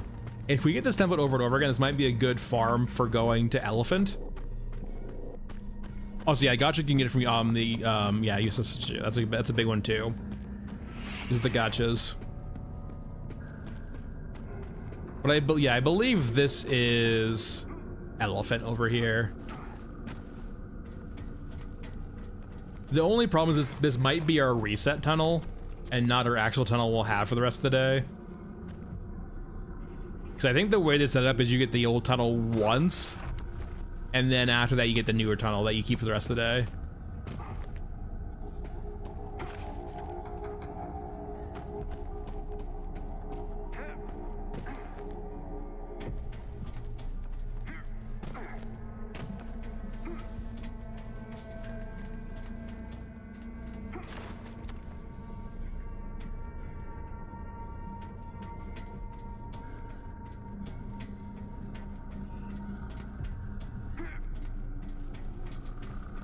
I'm like 90% sure this is elephant.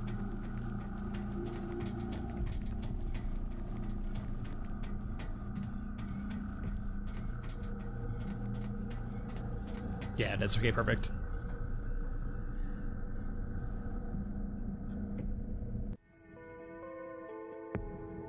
So with the elephant quests for water, we could do a pretty nice run between Tunnel B and that, hopefully maybe get some of what we need.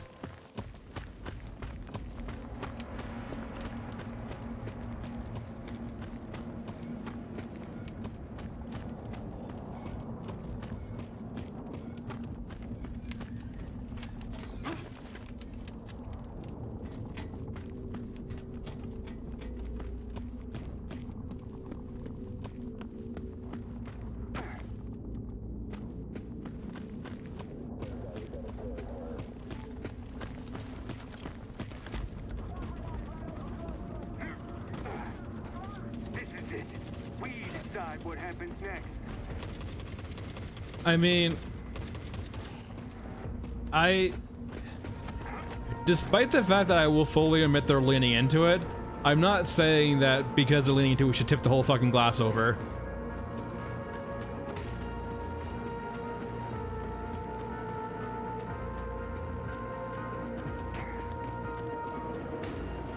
I personally would like them to remove both the railgun and the AT rifle from the game.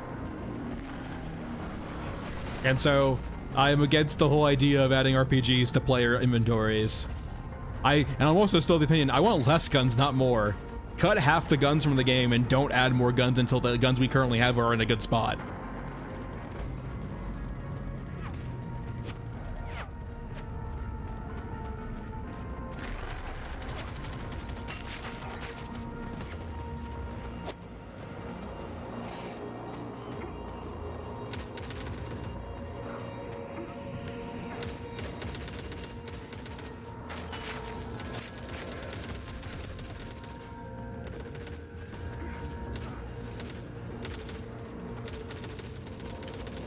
There, let's go find some aqua. There should be 3 over here for sure, at the least.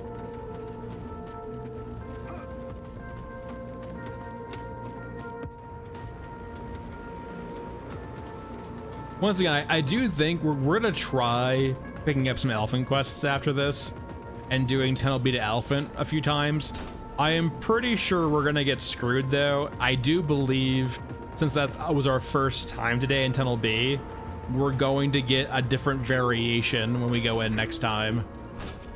And that'll be the variation we have for the rest of the day.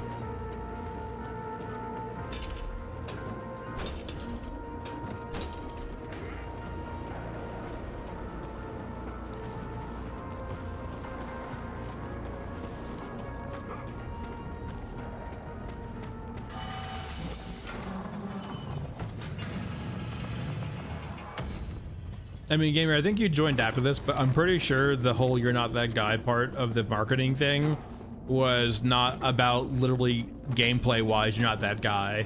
It's artistically, you're not that guy.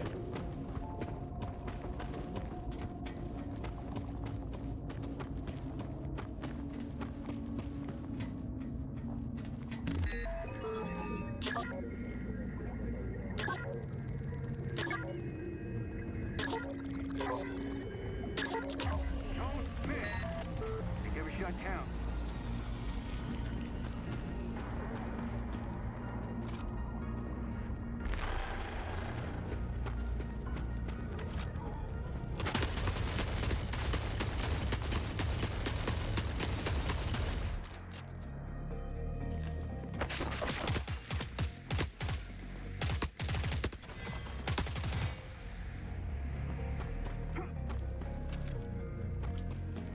This is it.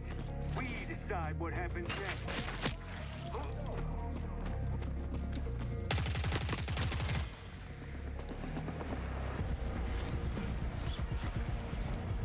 Yeah, the fact that the AT-43 rifle exists means that I don't think it was ever part of their plans.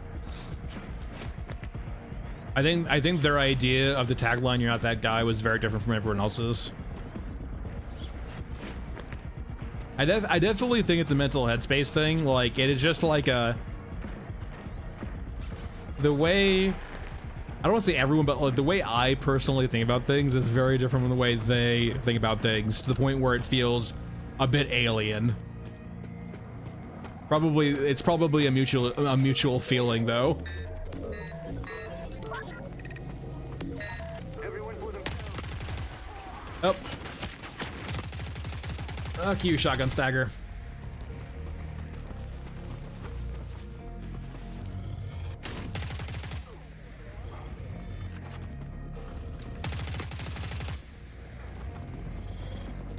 It's whatever. Yeah, it's going fine. We're just kind of just farming shit for the bar.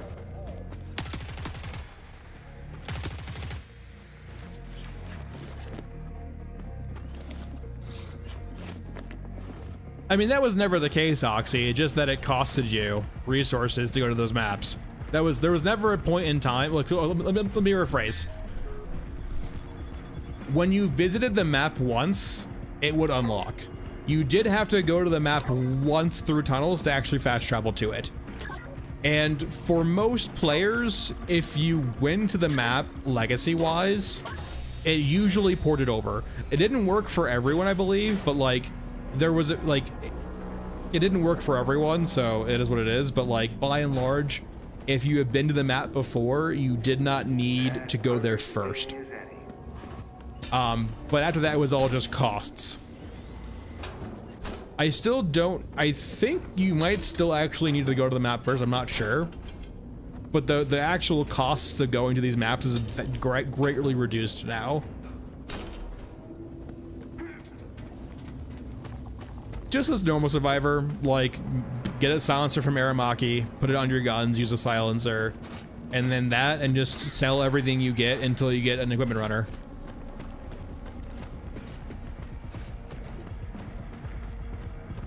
Yeah, so like as Gamer's Point said, basically, right? It's like, unless you were like a very new player, yeah, you should have had the tunnels unlocked, the regions unlocked for you for the most part. But if you were a newer player, you had to go to the location once before you could fast travel there.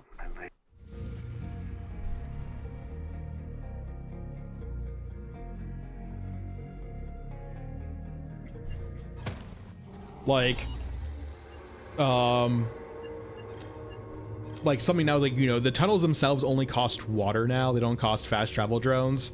So you can go Tunnel D to one of these maps for no fast travel drones themselves. You can go to downtown for no fast travel drone. And then these cost fast travel drones. So like, it's a lot cheaper now, basically. It mostly costs water as opposed to anything else. I have no idea, Third Shot. No fucking idea. It's more than just me have complained about it, basically. And it's, to our knowledge, as far as fallen upon deaf ears. So, shrug.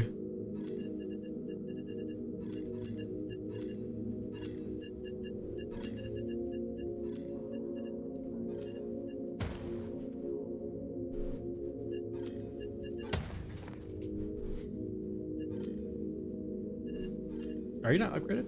No, we'll do like that, that's fine. Alright, quests.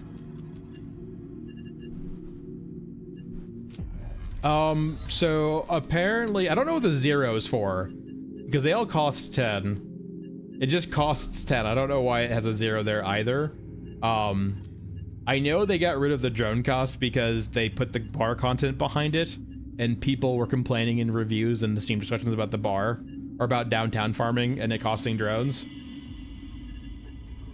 Once again, I don't recommend usually saying, I don't like saying this about games, but when it's the only avenue to get things across, it is what it is. If you want your complaints to be heard, or you want your critiques to be heard, or you want your compliments to be heard, the way of doing all of those is via Steam reviews. And if you want your complaints to be heard, negative Steam reviews.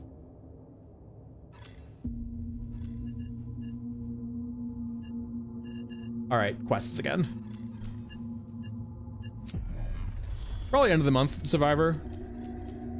Once again, they put out... Hold on.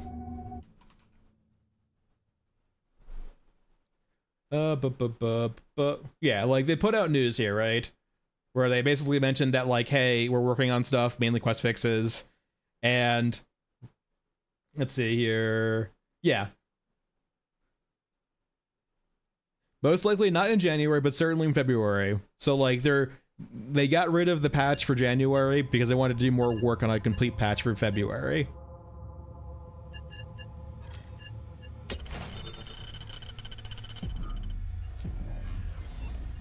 Now, it's probably going to be end of the month, like as it usually is for most patches, right? So, we'll say February in a month. I'm personally in no fucking rush, right? Because, like, you know what they're going to add? They're going to add more grind. So, like, I'm already not even up to date on the grind currently, and I probably will never be if they keep adding more every month.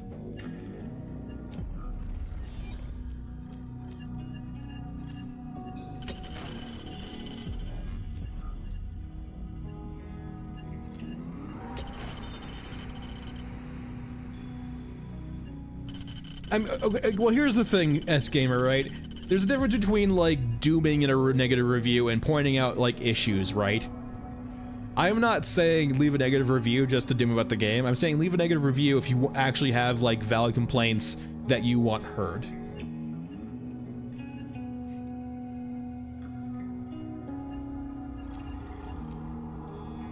If you have feedback and things to say to Fundog, that's the way of doing it.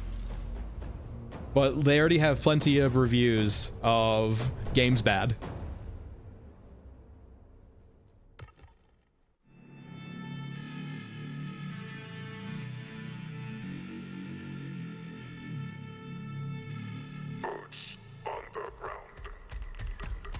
Like, for example, like, if you really hate the foam and credit grind, that's a way potentially caring about it, or, you know, getting that complaint heard.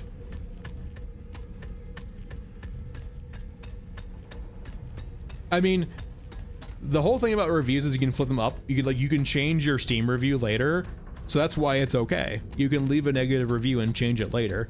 You just have to remember to change your review.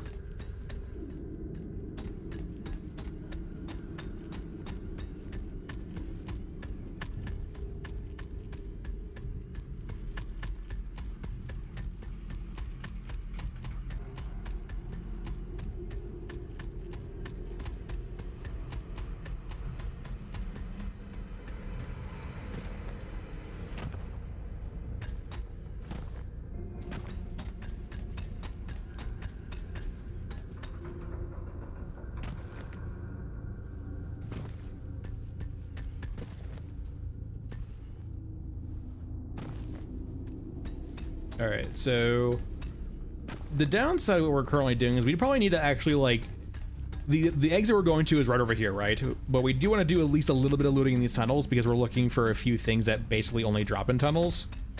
So let's do a little bit of looting around here.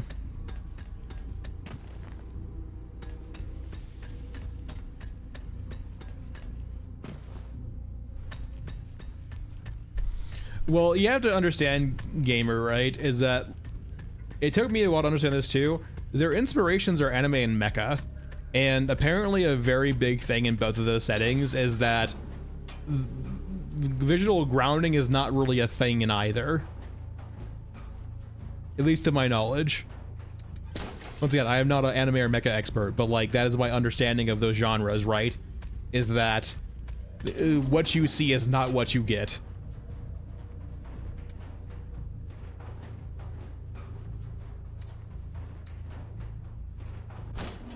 We're not currently abiding by WYSIWYG.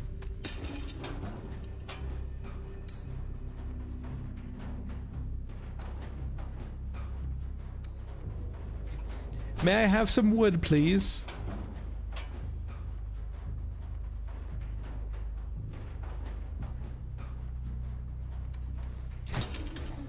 Yeah, but I'm not saying they're as egregious as that, right? But in regards to consistency, in regards to things like the grabber being unkillable, but the mech is, that's like very clearly leaning into that. Are they as extreme? No, but I'm not saying they're as extreme. I'm saying there's inspirations in that idea, or that there's inspirations and their creativity is based on similar concepts.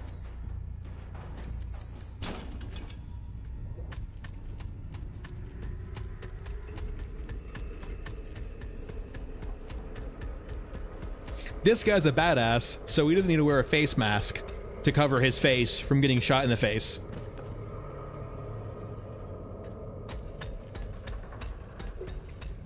Well, they don't need to justify it, right? It's because it's about like just the character vibes, right? It's that you're thinking logically. Like there's not, it is very much rule of cool. It's not logical. It's not grounded. It's not trying to be. It's why, for example, we have tanks of vastly different sizes and mechs of vastly different sizes. It's why, for example, they think it's okay to put a giant mech in fucking tunnels, despite the fact that the giant mech exists nowhere else.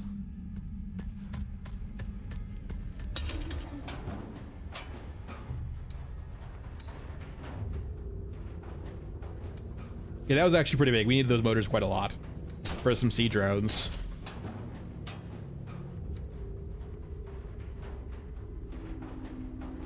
Still need wood, though.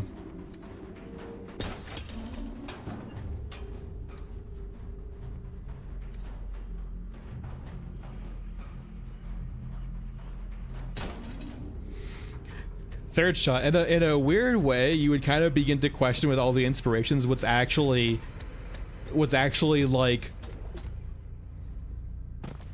what's actually their inspiration, right?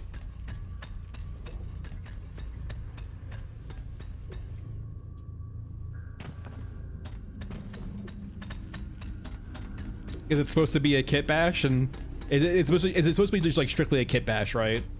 An endless kit bash.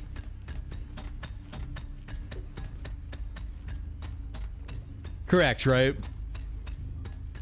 Would it be an inspiration or just a copy?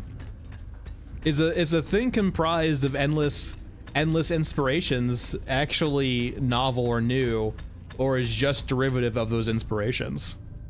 I'm not saying this is the case, right? I'm raising you guys a philosophical question, right?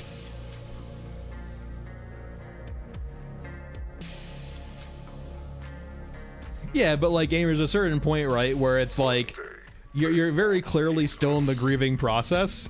I am saying move on to acceptance and just be okay with what it is. And if that's not okay with you, move on. I have fully accepted this game's gonna be a pile of dog shit. With a very cool settings and art. And I'm okay playing it because I like the settings and the art. But I am fully realizing that the gameplay is dog shit. And if they produce other ways of consistently supporting them, I will look into those a lot more often than I will look into this.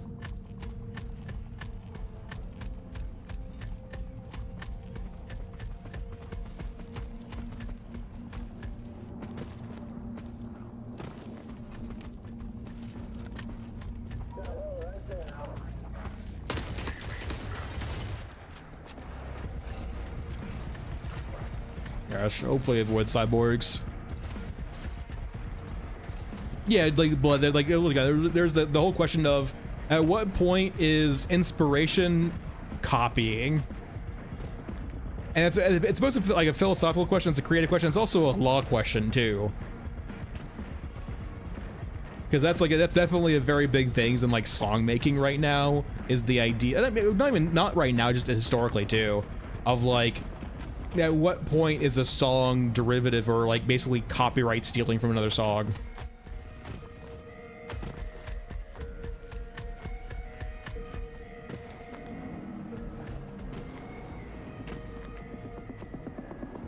And yeah, gamers, so maybe like trying to adopt the mentality where you kind of accept the game is going to be what the game's going to be. Well, not even like that. It's like, for example, Third Shot. If you ever heard of the copyright, like the Beatles and I think it was the Beatles or the Stones. Might have been the Rolling Stones with Bittersweet Symphony. Like, there's historically been lots of issues in regards to like things like music and in regards to like inspirations and copyrights and other things like that. Not even just sampling. If you ever looked it up before, like, yeah, look up like the whole thing with Bittersweet Symphony. Bittersweet Symphony.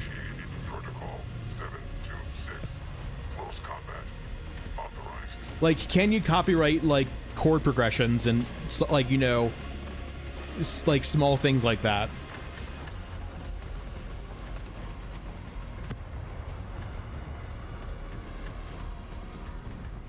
I mean, I'm okay with that viewpoint, Blood, because I know that good is subjective. I can both personally accept that in my personal viewpoint and eyes that I don't think they'll ever get this game into a good spot, and I'm okay with that. But also understand that, you know, you have different eyes and it might be in a good spot for you.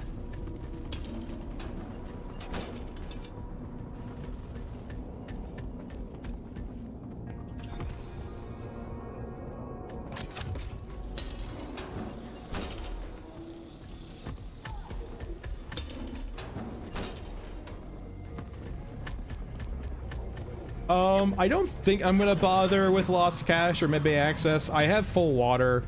I've done what I needed to do. I have a few other things too, so we're just gonna leave. I tried Red River. I heard they hired the guy from Sains, I think, for the AI mod for Tarkov. So I'll have to see if it get better. Red River was not very interesting to me. The AI in Red River just did not have what it needed to have to make it yeah, like, we'll have to see if he can do some stuff with it, because it was not very good. Once again, IMO, naturally. I gave it like a few hours in Curse on Red River, but I'm like, this is just not interesting to me. The maps were too small too, right? Like, they're... I need to have a talk with any map level, like map creators in chat. I doubt there's any of you in chat, but I'm still going to speak out to you particularly.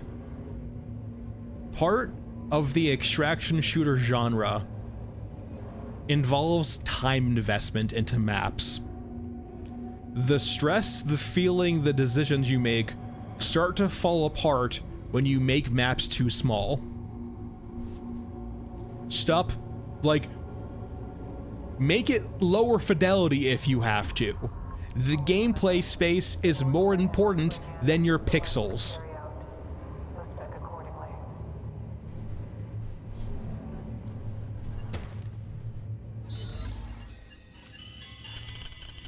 I would rather have Roblox with actual good gameplay than your 4K HDR bullshit.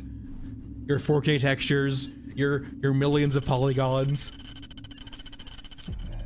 The gameplay needs to come first. It's a game first. If you want to make an art piece first, don't make an extraction shooter.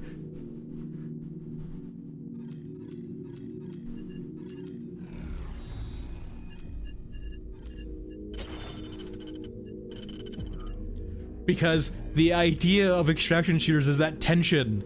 You need, and part of that tension is time. You need to have time at both the beginning and the end. The risk does not work without of it. Like, it's like kind of what happened beginning of the game before Tunnels, right? Like, hey, when maps only take you 5 minutes at most to run, deaths are fucking meaningless. Players might LARP themselves into caring, but that's them being more afraid and not getting normalized to the game itself. throughout my 1,000+ hours of Tarkov, I never played like a Chad because I was adverse to that play style, and I always played it slow and methodical because I valued living constantly over playing the math equation game. But games like this, or games like Incursion Red River, fail at that miserably because the maps are too small. There is a reason why Frozen Swamp is the only good map in this game.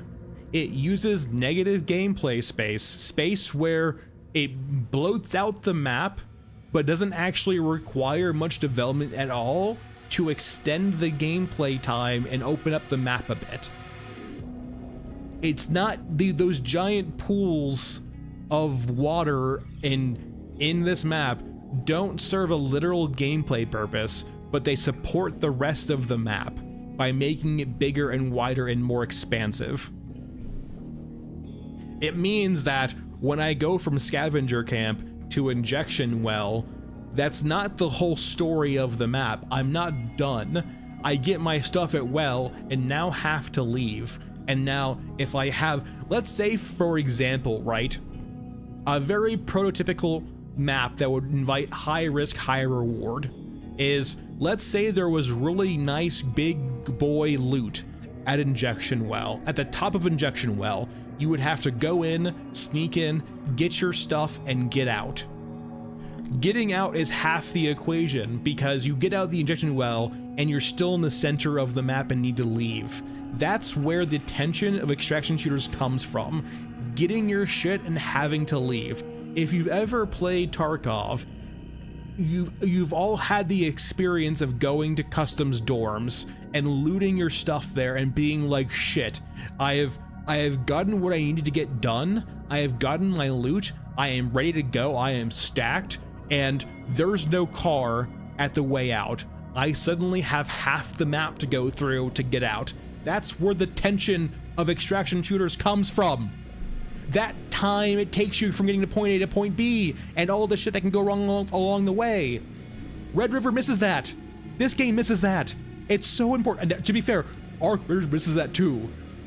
I don't think Arc Raiders is a very good extraction shooter. I think Arc Raiders is a good game. I do not think it's a very good extraction shooter. There is a customs. Ignore factory expansion of customs. Customs should be the pinnacle map design you use as every extraction shooter base. Should it be copies of that? No. But the inspirations and the way customs funnels players and encounters together into these choke points is so pivotal for how this game works, or how this genre works. And it needs that plus time.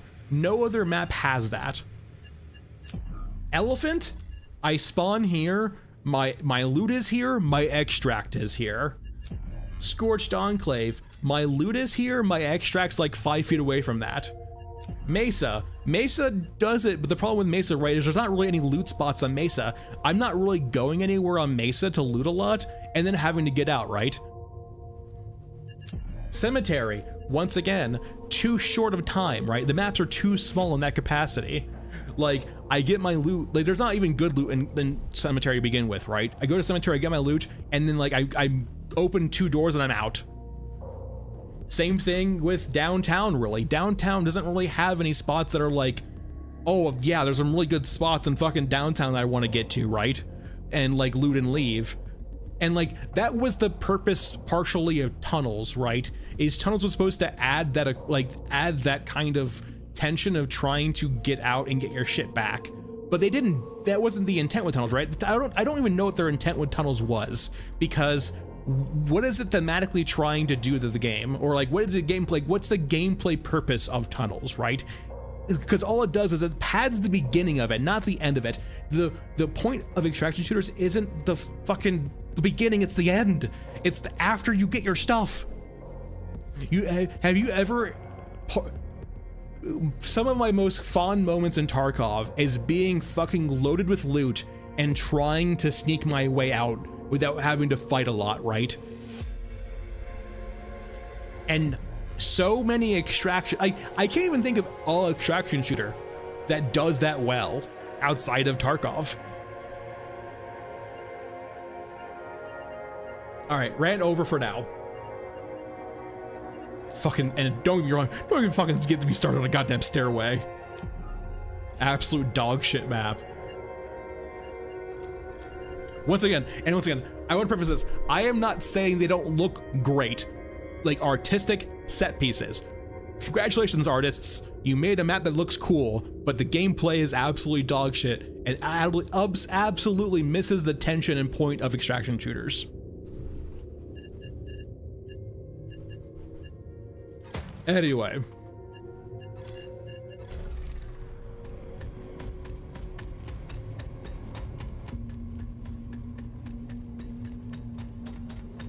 I have not played Darktide recently. I haven't really been looking for like a very cyclical game like that.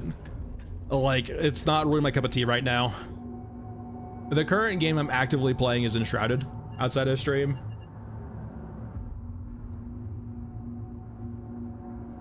All right, that's one done.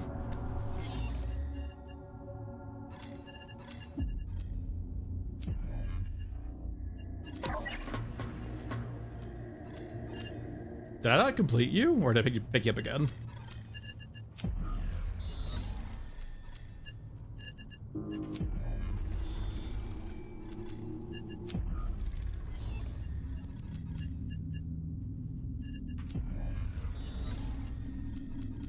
Come on.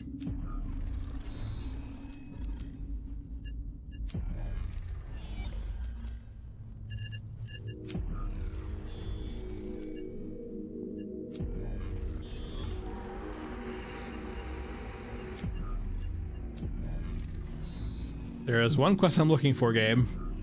If you would be so kind.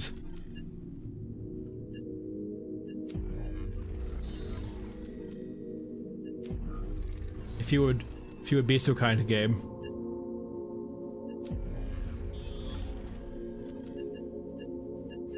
Game, please. I beg of thee. Please free me from this cycle. There we go.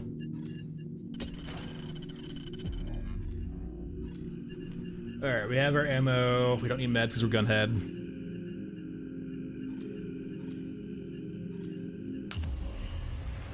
I mean, Enshrouded's a pretty, like, it is, I don't want to say generic, but it's generic gameplay wise, because it's a very prototypical, like, survival game. It's just that it's very structurally well done.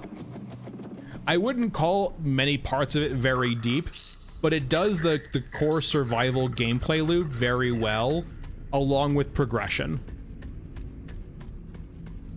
It's a game that, like, definitely keeps you kind of on the rope in regards to, like, slowly progressing you through the game.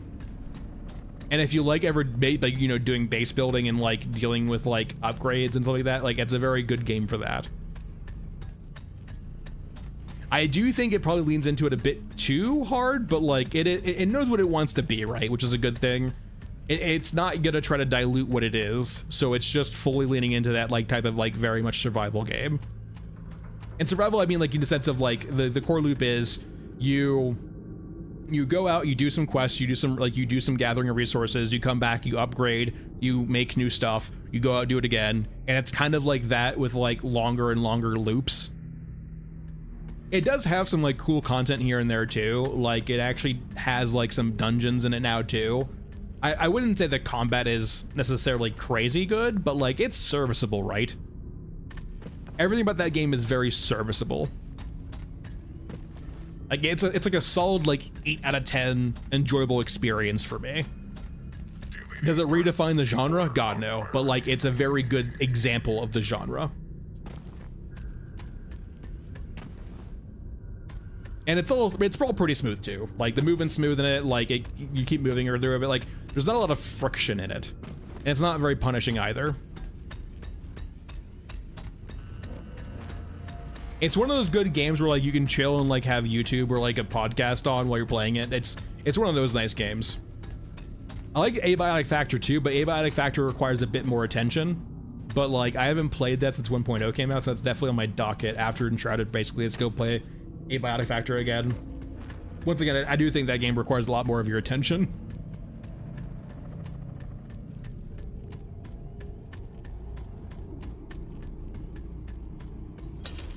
All right, I need some wood planks, please, or whatever they're called.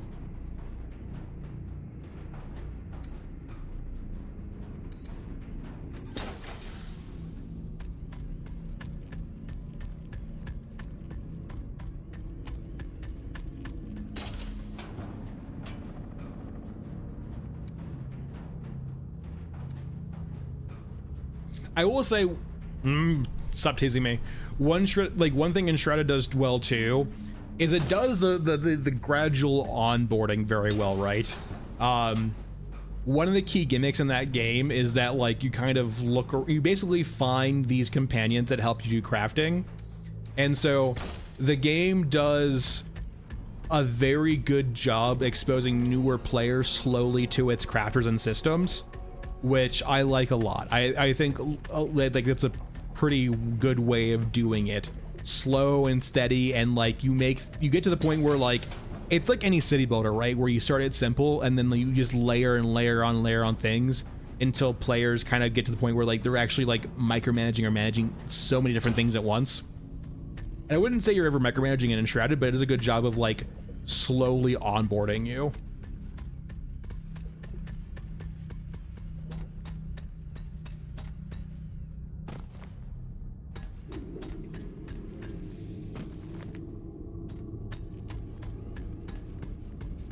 Yeah, but third shot, I don't really want to... It goes back into the thing of like, I just don't want to just constantly do what I would consider exploits on stream, because the stream becomes about how to do those.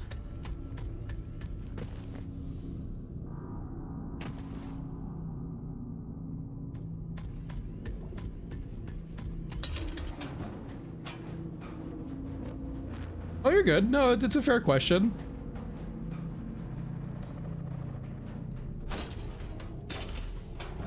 I also don't like the idea of like exploits becoming the status quo just because of they kind of hide like fundamental complaints. Like let's say, for example, you have community in a game, right? And part of like this community basically says always use this exploit because otherwise it's miserable. Wouldn't it be better, right, if you guys profess to the developers that this is miserable as opposed to working around it? And like they actually realize that they need to fix this system as opposed to just fix the exploit, because that's why people are exploiting in the first place, because the system's miserable.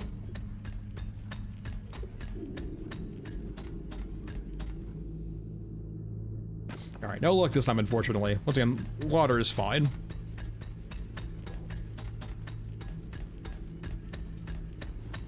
That would, Louise, that kind of insinuates or like assumes that like that would be workable in their current respawn system, which is not. Now, granted, if we ever got a reworked respawn system for the actual bespoke maps, I would be elated. But considering that they've butchered the respawns in tunnels, not holding out my breath or holding my hope. Well, that's not what I'm saying, but that's also a good point. It could be why they're so resistant to fixing things in the past, because they're concerned of that kind of type of backlash. I'm personally more of a tear the band-aid off kind of guy, as opposed to just accept bad things are bad because people are used to it.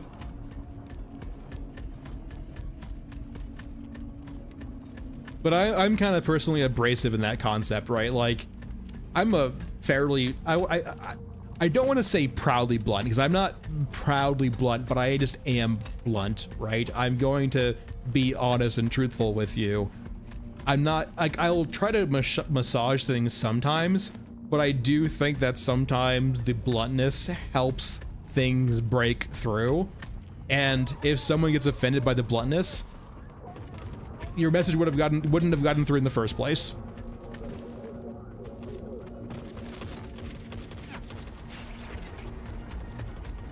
And it kind of applies to my, methodology in regards to like fixing things like that. Because if those are people are unfamiliar with third shot sayings, like, right, it's like, say for example, you have a game like this where people get used to something that would be objectively bad, but they've grown accustomed to it, right? Let's say, for example, that everyone liked the current iteration of tunnels. I know they don't, but let's just say hypothetical. But like to every outside player, everyone thinks that tunnels are awful.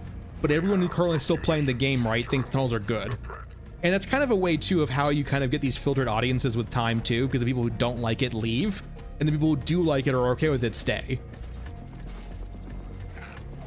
Should you accommodate those players who become used to it, even though deep down you know it's awful?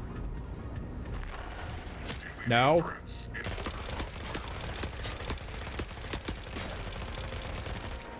Crowd surfing!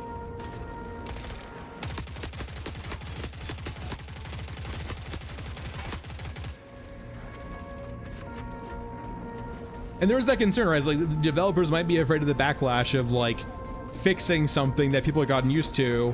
Like, for example, tearing out the railgun from the game.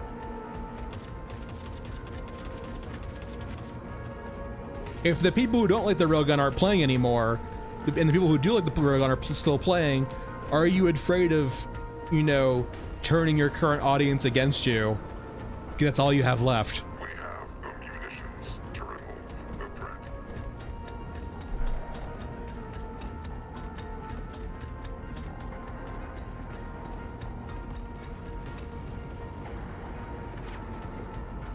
All right, let's gather our things. Gather the up. Go away.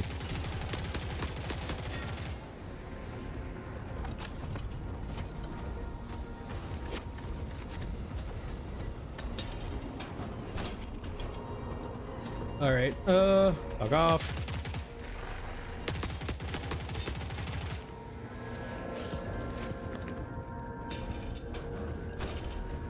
All right, let's go. I feel like with HKs, I'm never gonna bother opening the Med Bay area. This doesn't feel worth it.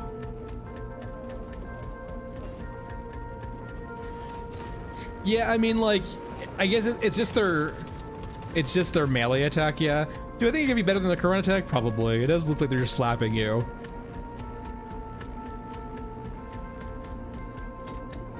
Hunger looks interesting.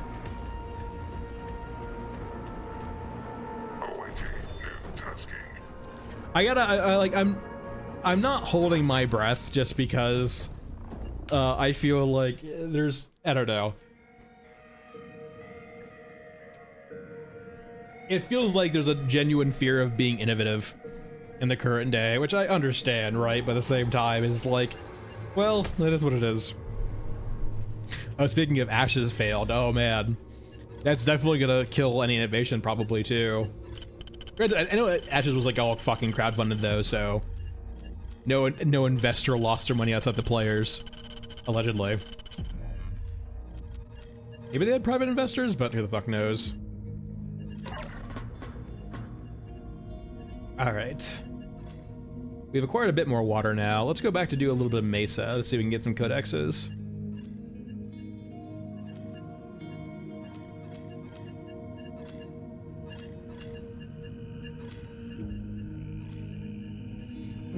The art and the style of Hunger does look very cool. I do, for all its faults, For Honor was a pretty neat game. I don't think it would work in a game like that, but like I am very interested in like the ideas of melee combat systems.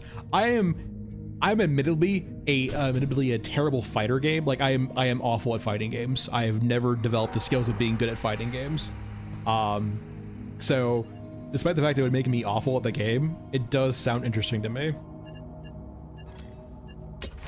Because holy, like there's none of my gaming skills transfer to fighting games, and I've never sat down and actually played a fighting game long enough to get good at it. Your game has shooting? I'm good. Your game has navigation? I'm good. Your game has strategy? I'm good. Your game has fighting combat? I'm fucked.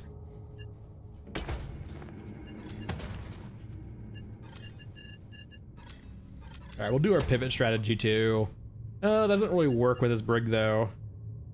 Wrong rig, god damn it. Rifle, like 200 rounds.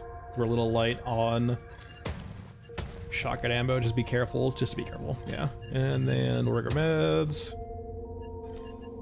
Bring our drills, we're gonna have a few more meds just in case. Alright, we should be good. Entry point, we want Desolated Street.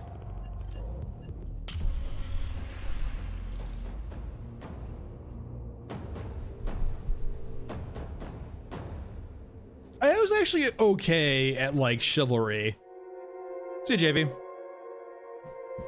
But like chivalry is a bit different. Like chivalry is like a very like arcadey fighting game, right? Mordhau though, yeah, no fucking shot. Like I could make chivalry work when it wasn't like duels, but Mordhau, yeah, different beast entirely.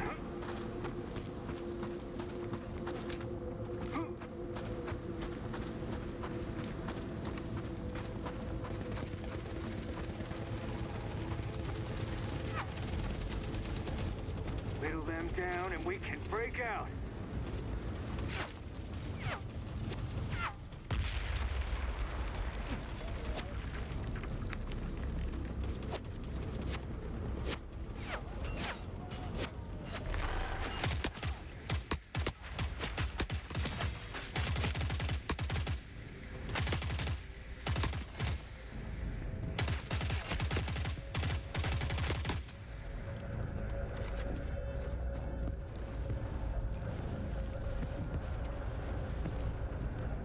Let's keep going. I think I hear some mechs. I at least hear one mech getting punked by exos.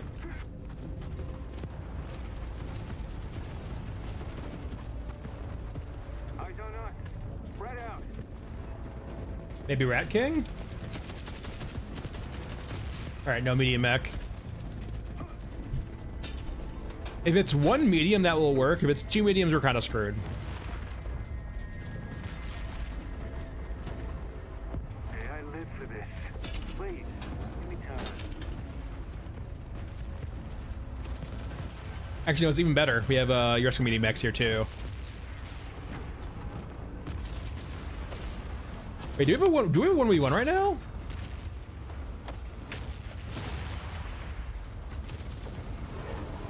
Very weird. Oh no, there's the other one. Okay, we have a 2v1.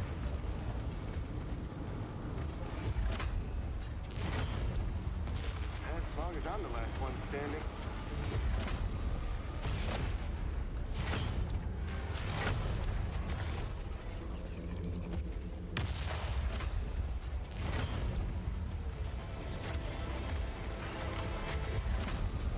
All right, so that's a free codex right there.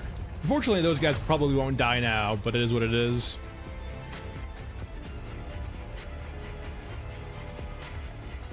All right, let's head down and get our codex.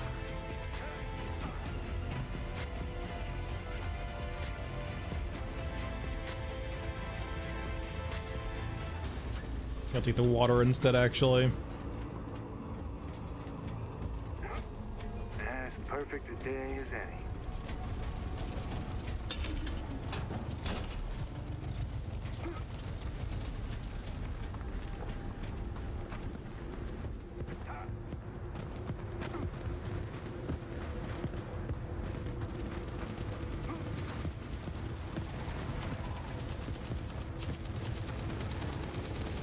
Everyone for themselves.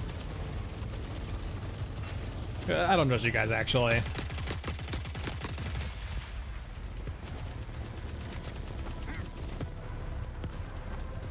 Now, there's a chance, too, that those mechs can die.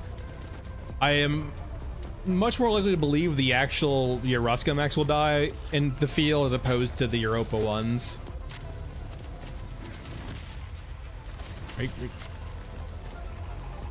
The anti-air tanks. Sniping drones. Everyone for themselves.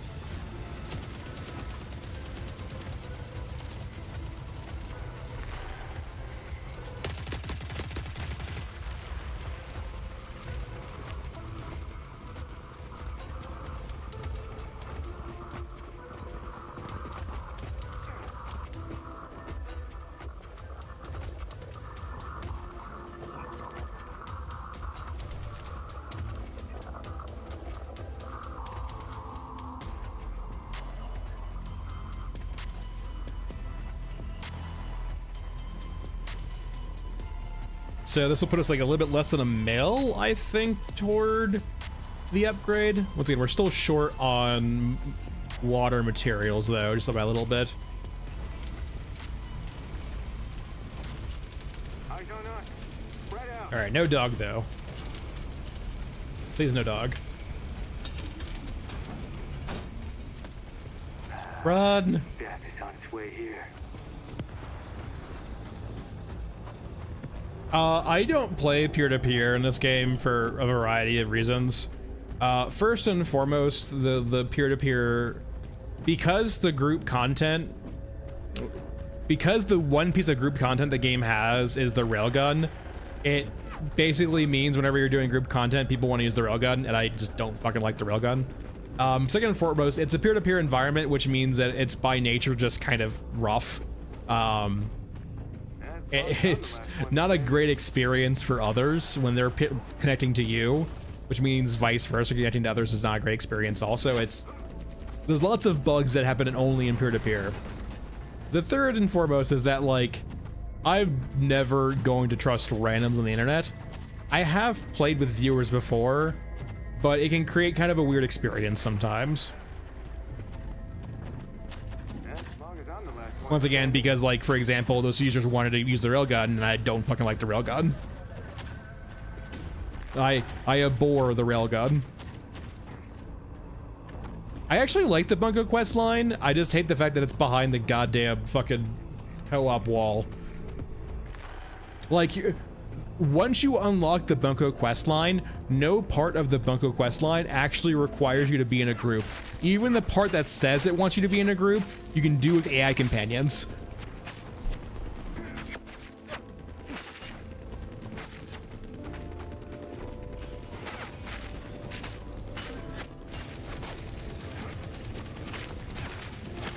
Leave me alone.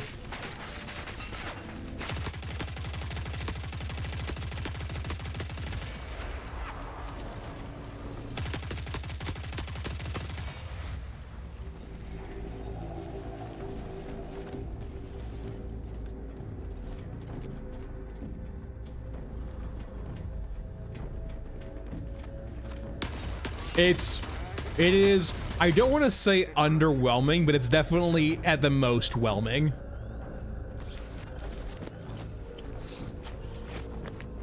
You can complete the, I did it with an AI squad. You can do the whole Bunko quest line with an AI squad.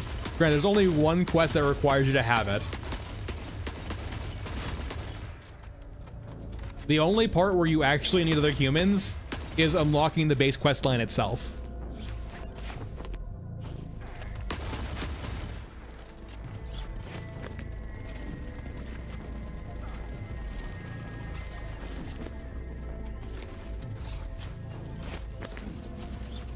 It's the one where you have to, like, extract, I think it's on Elephant, with the full group, and none of them, like, I think you get to be, like, not noticed or all survive. There's some stipulation on top of what you have to do to survive Elephant Mausoleum.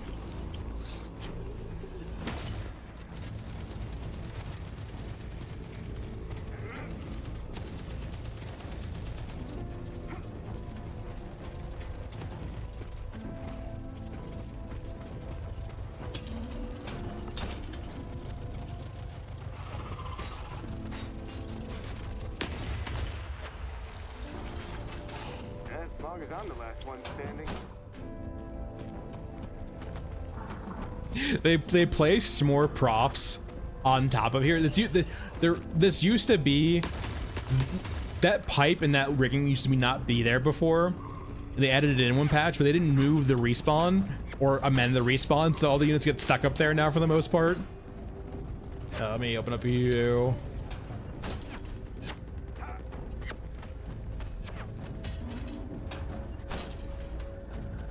Alright, time to skedaddle.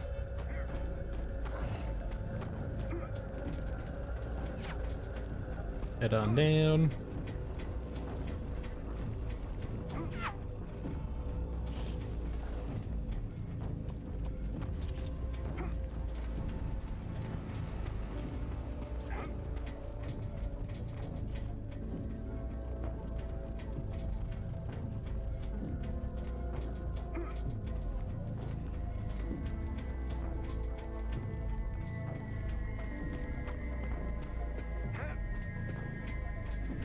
crashing hard. Ooh. But at least we're headed home.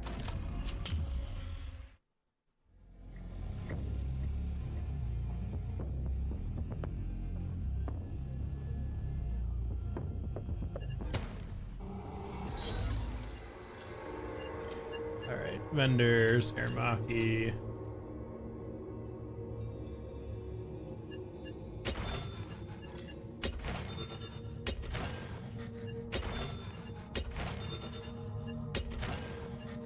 A little bit less than a mil there.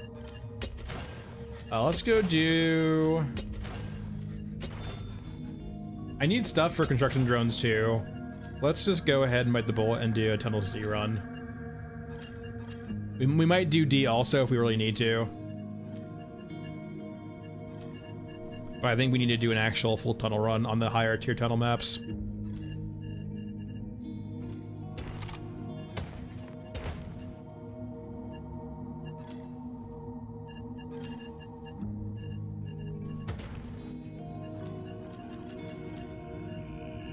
We're gonna get a little bit of shotgun ammo just for safety's sake. We should be good. Yeah.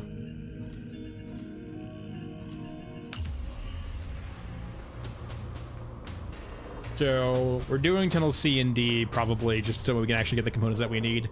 I also need some drone parts, which drop much more often in C and D. Mainly need motors. I think I have everything else for the drone except for motors right now. Breathe up here. But the mask helps. So motors and wood planks. I also need, I think, charging equipment or something like that for the... Yeah, well, I'll know it when I see it, but we need one more thing for the last upgrade for Bar 2. Outside of the money. As long as I'm the last one standing. Alright, do I need to clear you guys? Where are you going? Okay, I think we're good.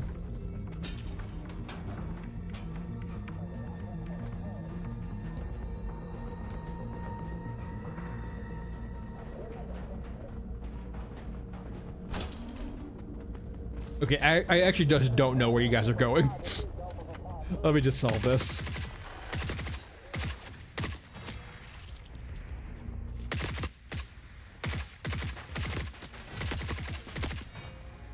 There's at least one more.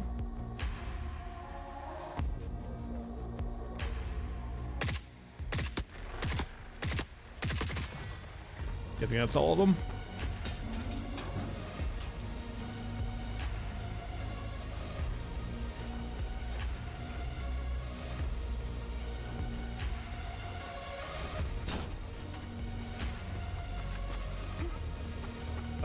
Sure.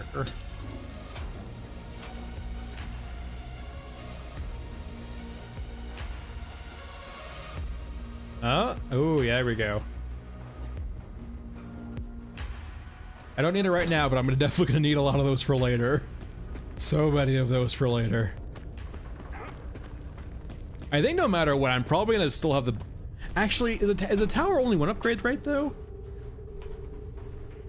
The tower's only one thing, right? It doesn't actually have upgrades.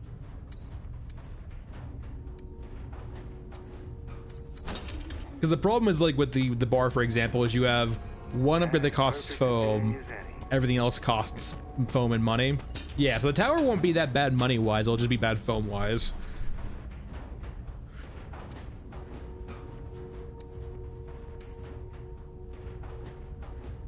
Alright, we got our motors, which is I'm happy about. Still need wood planks, though.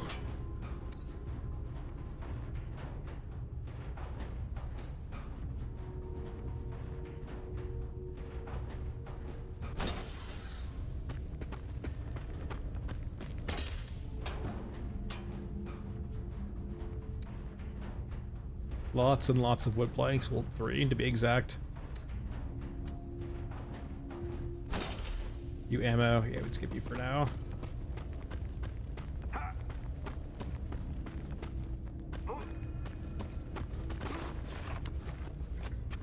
You're on the wall there, so I can get you, so let's move on.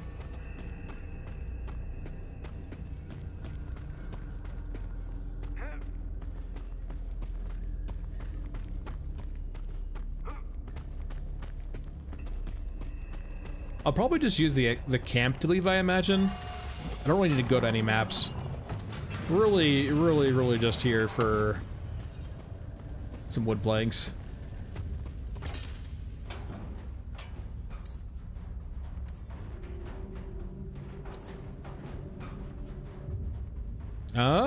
Yeah, there we go. There's the pattern we know and love. Conditioned to see black light and think foam.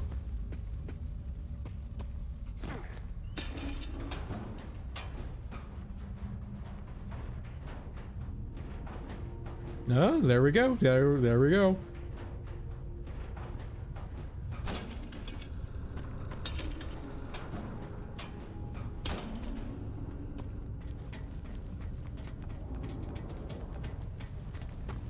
And the end of the staircase, we got at least one, yeah.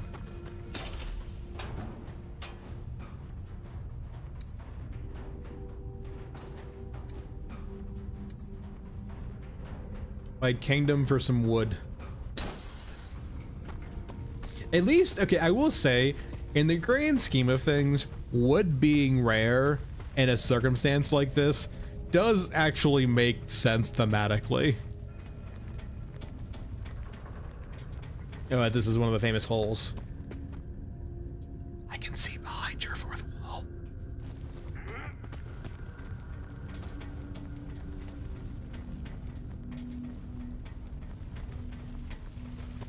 You know, it'd be really cool, like, for example, if, like, maybe Frozen Swamp would be, like, a really nice area for acquiring wood. Like, you could target farm there because there's trees there. That's what I figured. We started out the days today with a Tunnel A. We did not get lucky.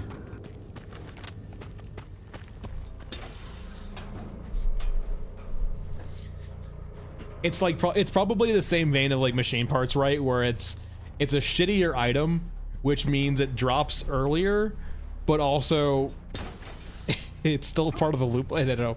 Machine parts and other things like that early on actually seem way rarer than they need to be. It's weird.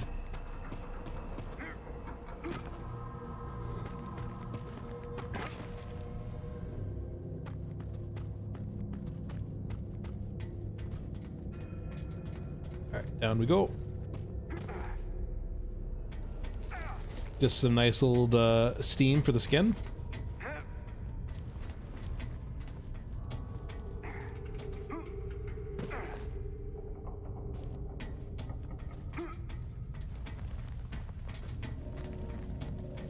I have been bamboozled. Lied to. Is it this way around maybe? Or just like this little, no, actually, I might remember this layout now. Oh, I think I remember this layout now. This layout's pure dead end this way, actually. I think there's more loot down there, but I think this actually is a pure dead end layout. Where this side is a dead end, no matter what you do. For maximum backtracking. I do think there's quite a bit more loot this way, though. If I recall, I think there's an area over here where like it's like that ascent into a long corridor, but it's all a dead end. Or I'm just fucking crazy. Either or.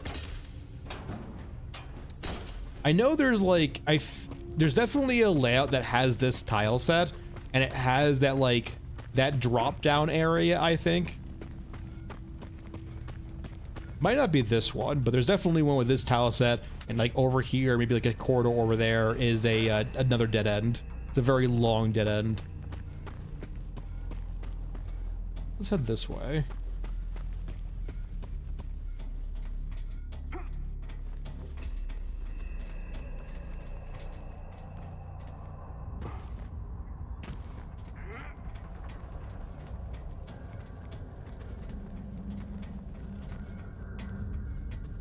Alright, over we go.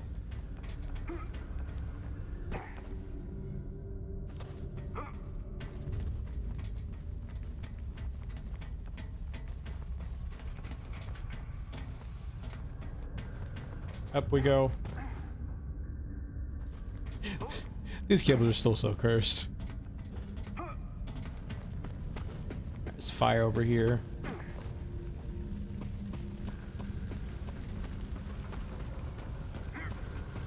Yeah, there is, I'm not sure if it's still a thing though. There is actually a cap limit on how many containers you can open before you get a vastly nerfed loot pool. Once again, I don't know if they've fixed it or amended it, because I did let Jeff know about it. He didn't say he was gonna fix it or not, so I don't, or change it or not, but I did make him aware of it, or that was a kind of an issue. But there's a certain point where if you open too many containers on this game, on these maps, it stops populating most of the loot for the containers.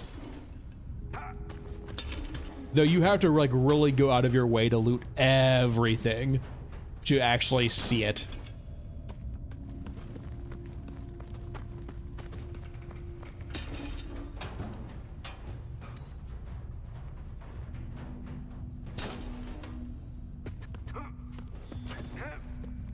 I don't really need ammo.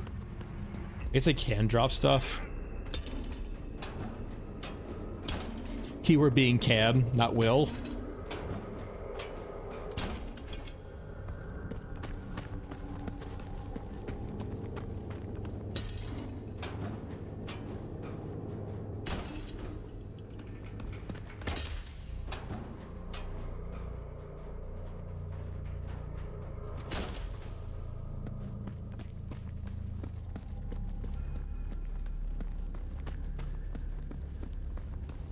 No, like there's like maybe like a month or two ago, or maybe it was like 2 months ago. It might have been before Christmas actually. I think I was like forcing it to happen. So I was very curious because I was like, this is insane. This cannot be how they're doing it.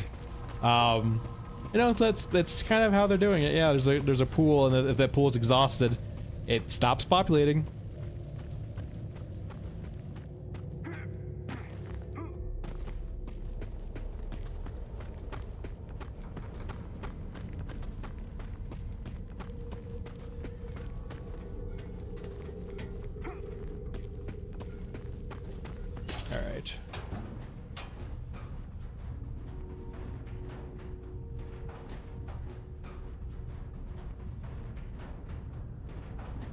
Nada.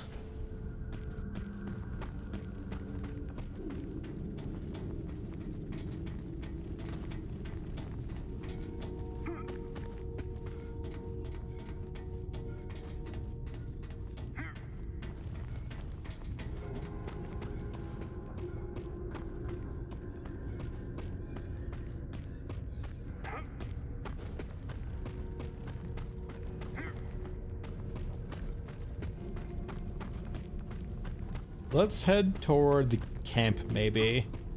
We have what we need here. We got the motors, which is what we really came here for.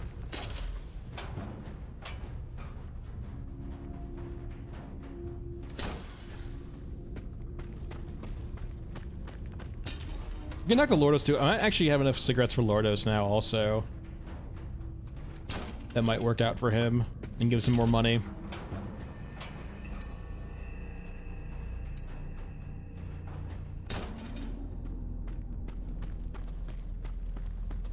At least one container over here too. I don't need more meds.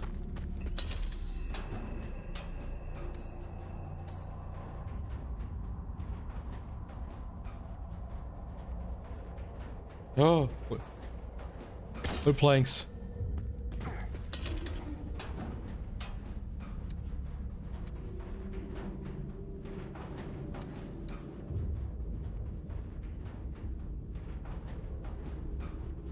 That's a great question. Apparently, like, considering it seems to be a global currency, apparently the financial institutions are perfectly intact. Like David versus Goliath, the relatively recent one? Wasn't there like one pushed out like a year ago, or maybe like even less than that?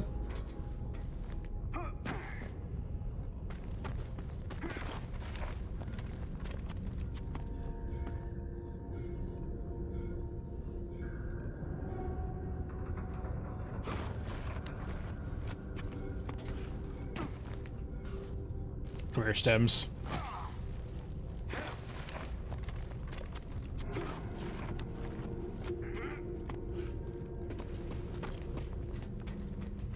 I mean, I'm aware of the story. I haven't seen the movie.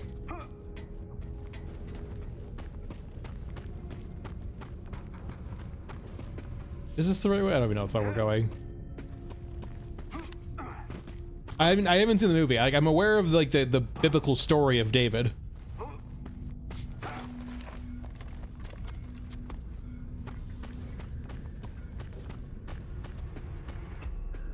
Wait, is this a circle? This might have been a circle. God damn it.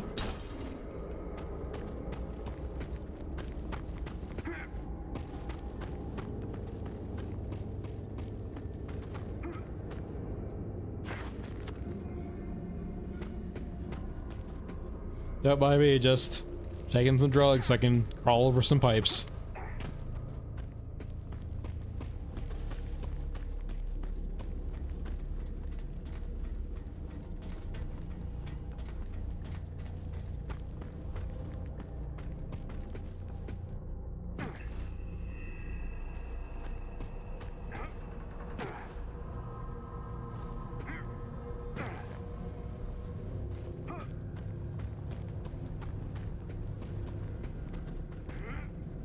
Alright, what you got for me, containers?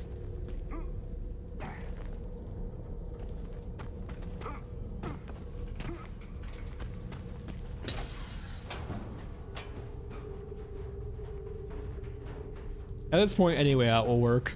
I'm okay with anything. You're the wrong wood, but I'll still take you just in case. Let's see. 762.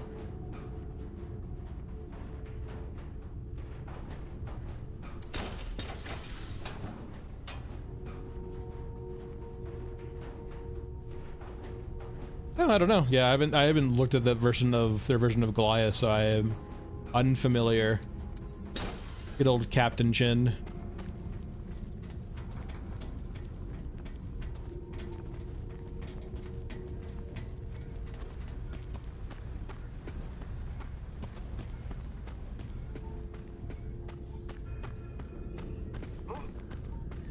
All right, we came from that way, so let's go up or down. Let's go down.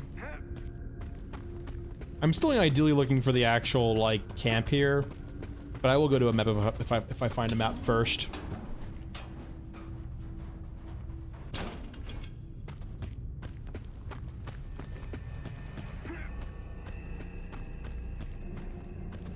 This might be it, actually.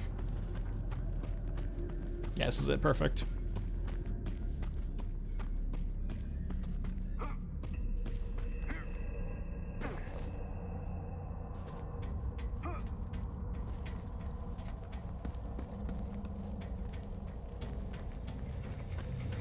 Wait, is it not extract here? Have I been bamboozled? I could have sworn these used to have extracts. Is it only for like tunnels A and B now, maybe? I have been cheated. I've been bamboozled. Hey, mechanical, how's it going?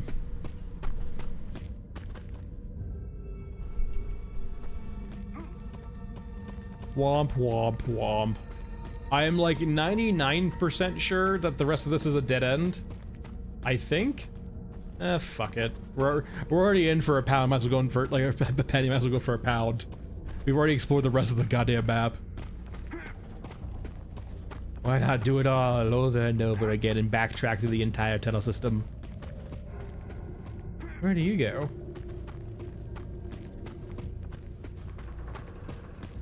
This is our life now. We're never going to escape. Yeah, I'm like 99% sure this is a dead end tile that we're currently in. We need to go back up. But loot is loot.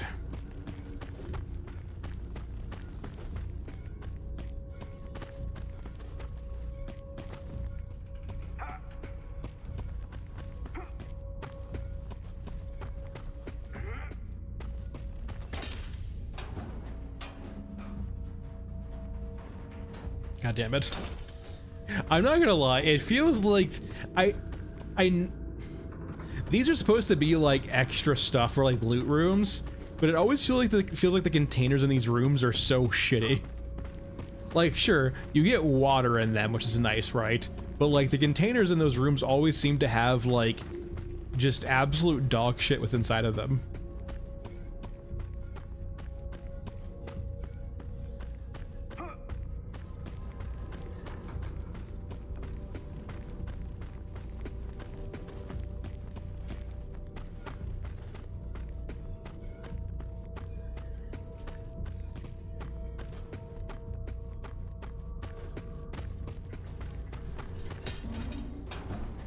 They should just rework tunnels or just get rid of it.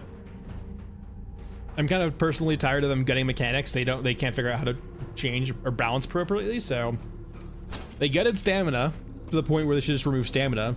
They gutted tunnels to the point where they should just remove tunnels. So just get rid of it. If you're not gonna fix it, get rid of it. If you don't know how to fix it, get rid of it.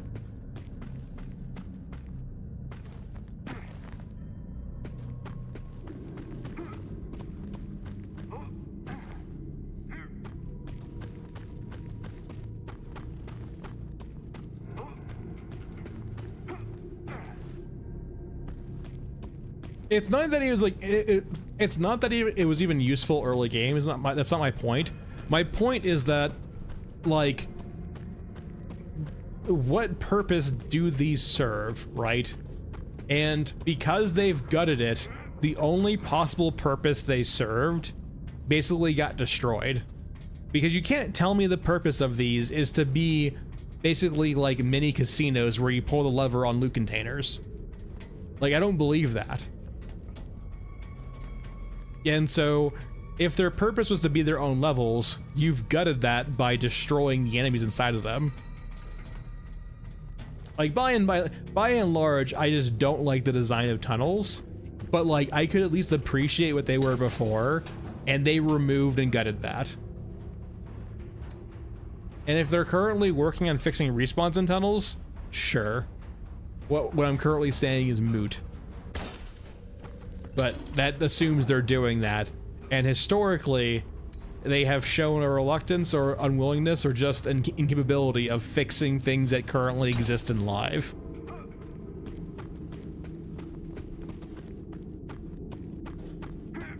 I feel like, Deemer, I understand where you're coming from, but that's a mentality that too many people nowadays have an issue with. This sunk costs mentality. If something is bad, get rid of it. Oh man, I've had cancer for a year. I've had it for too fucking long. I can't get rid of it now. Fill those pockets quick.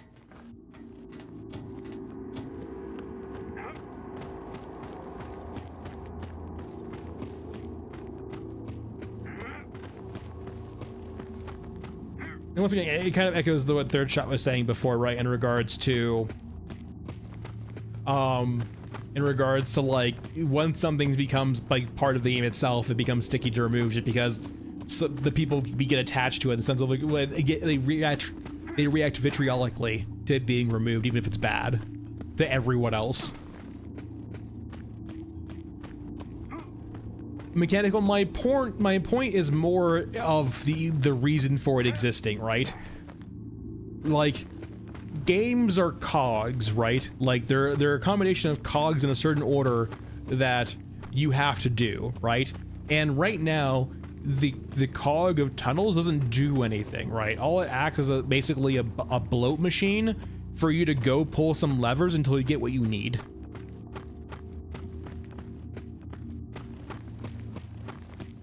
With foam, like with lots of your components only coming from tunnels, all tunnels currently do basically is spend X amount of time in me. There's no skill mastery there. There's no type of typical progression or skill that players come by basically doing tunnels. The absolute most you could say is like locomotion skills, which are entirely unapplicable to any other content in the game. Eyes on us. Spread out.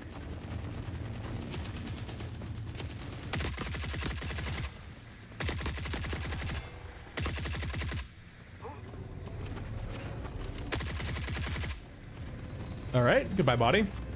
Okay, going back to my very, very much previous point about maps, right? This is what this map does very well, is that it uses this negative space to expand the map.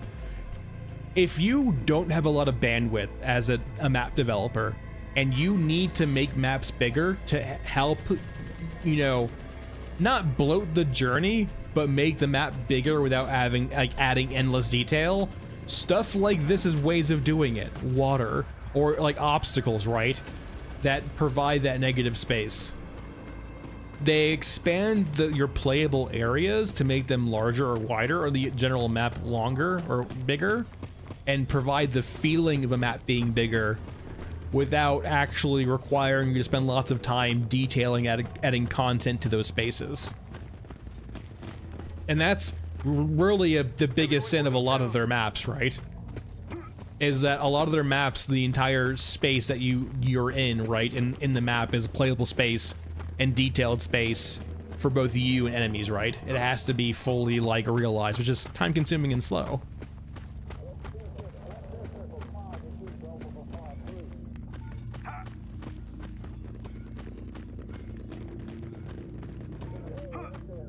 We're just looking to leave here because we already have our shit. We just, you know, couldn't extract from tunnels itself.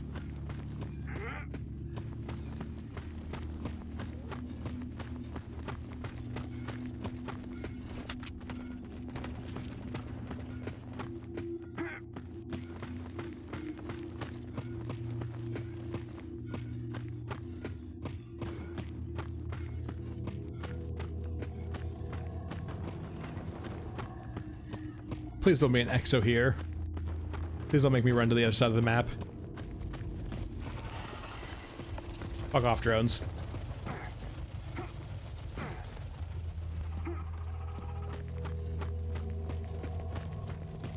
I don't like ever recall this ever being a spawn for exos too, until our I think it was either last stream or 2 streams ago, where we got absolutely fucking punked by an exo being here.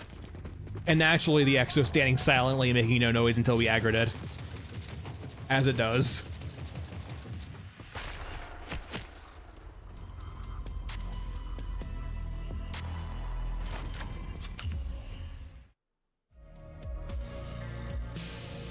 Frozen Sun is my favorite map. I understand why people can hate it though, because it is a clusterfuck at times. Especially with the drone spawns.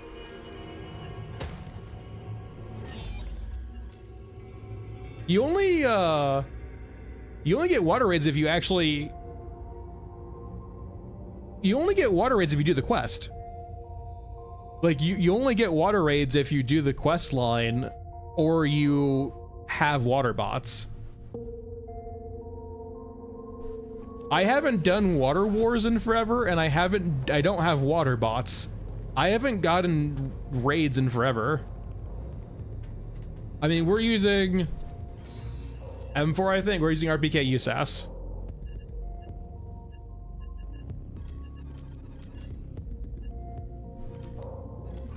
Yeah, you only get water raids if you actually do Water Wars or you do have water bots. Not by just merely playing Frozen Swamp.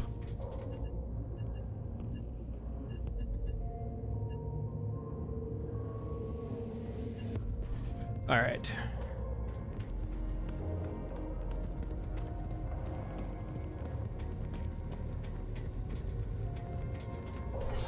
So, a little short of money. We have our drones. We need one more wood plank. Correct, yeah. Yeah, you can, as long as you don't do it with Water Wars, you're fine. Like, part of the thing of Water Wars is killing raiders, but not finishing the quest.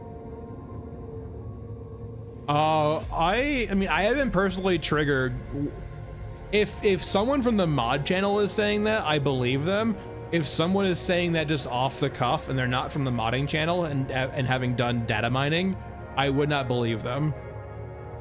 But personally, I have not had a water raid on this account because I haven't done Water Wars and I don't have water bots.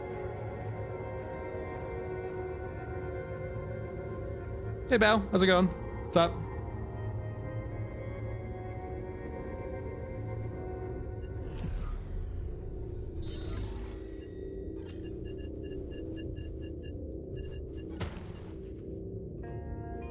Apologies, I don't recall your name, but if you're from a previous Riverwinter stream, welcome back.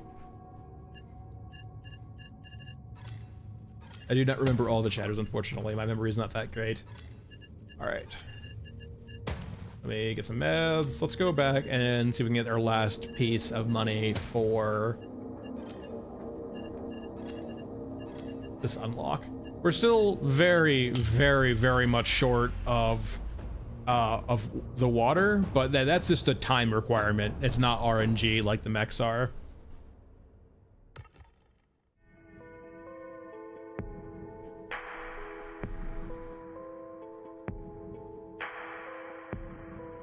Oh, potato. Okay, I'm a potato. Okay, welcome back. Rinse and repeat. Stay alive. I remember most of you, generally speaking, because the chat's not that big. Alright, we have some mechs.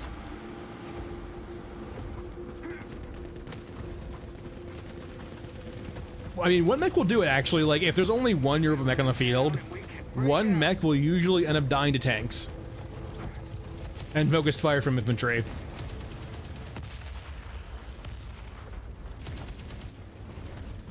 Alright, let's go loot around a bit. It will take a second for it to die, but like...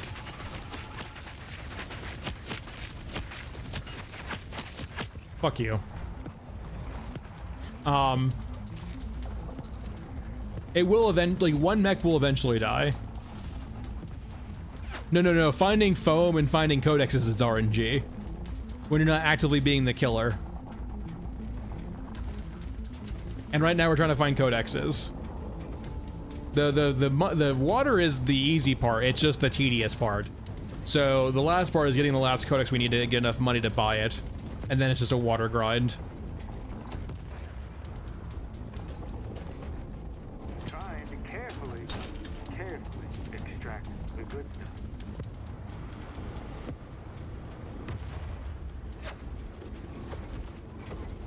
Yeah, but they're also bullet sponges.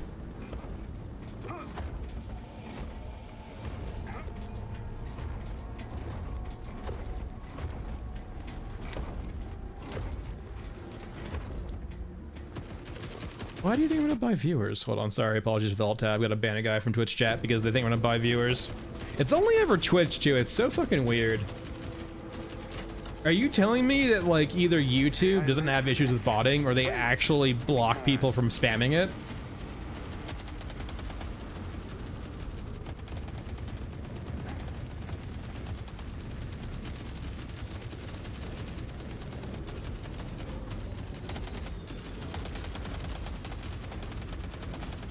Yeah, I'm familiar with Clear Skies, yes.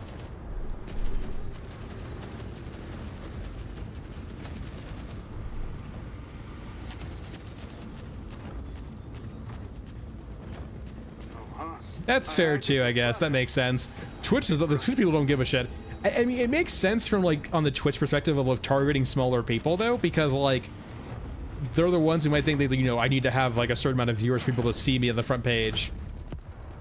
Which I guess does point to the fact that like Twitch does have that kind of issue in regards of like it's very hard to be seen when you're small on YouTube in comparison to sorry, on Twitch as opposed to YouTube. If you don't have viewers on Twitch, you're fucked basically. On YouTube, it's just more of like just finding the algorithm. Can someone just shoot this guy, please? The world's emptiest map.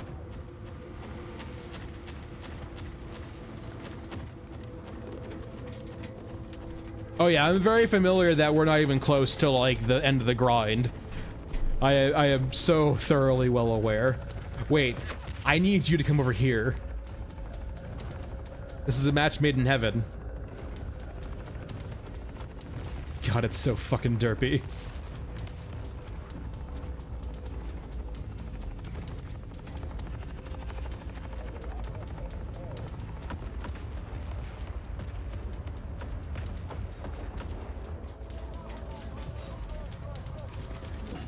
Yeah, this is fine.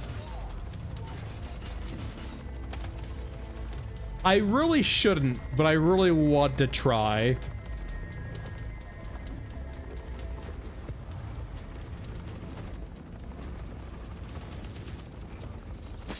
No! You're supposed to fly me away, you asshole!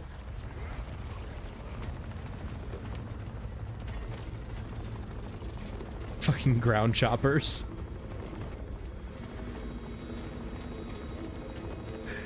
They have not been able to fix that ever. And I'm not, and it doesn't even like,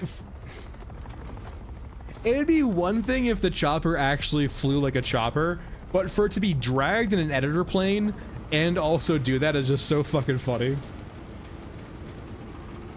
Cause like the way the chopper flies in this game, it looks like you've clicked it in an editor and are dragging it around as opposed to it flying.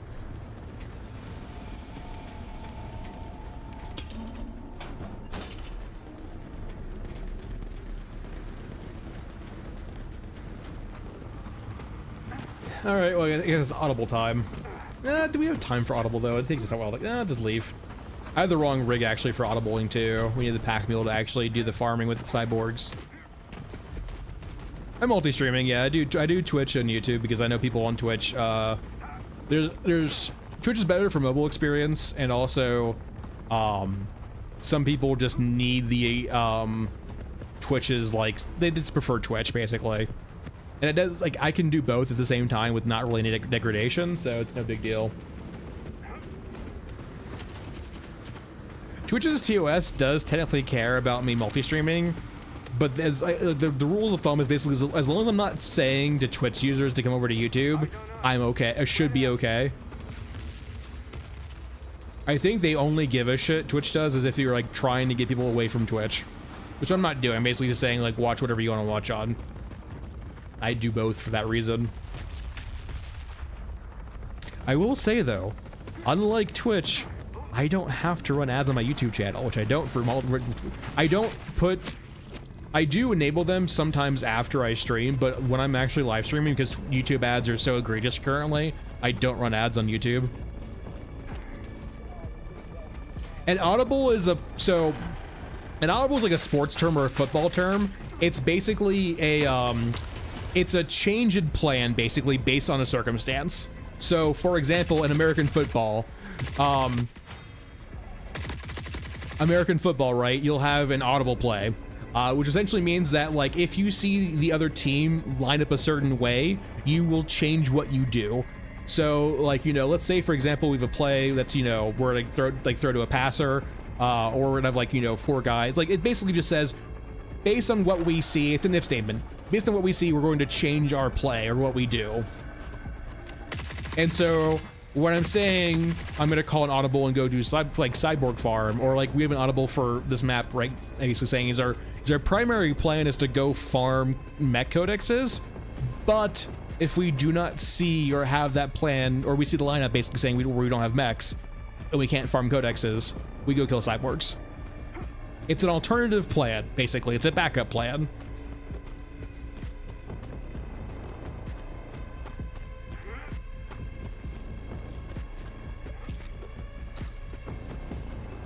I think it's spelled the same. I don't think it's spelled the exact same way as like Audible, the stream, like that service.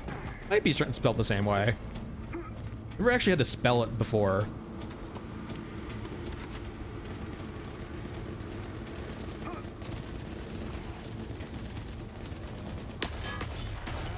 I'm not really comparing it to the factions, I'm more comparing it to the spawning system in the game.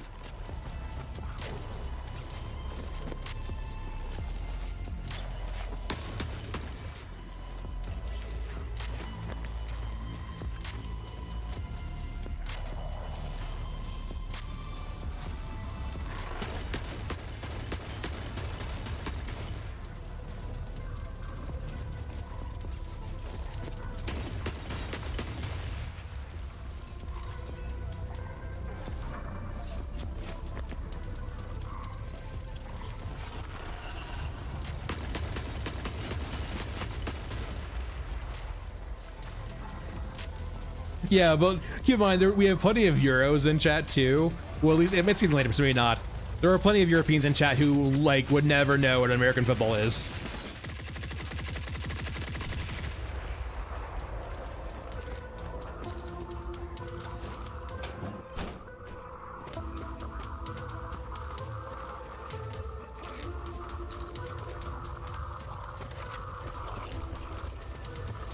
But it feels like I wouldn't say it's insane though, because it feels more apt of like saying backup plan, because you are kind of like seeing the lineups of spawns, right?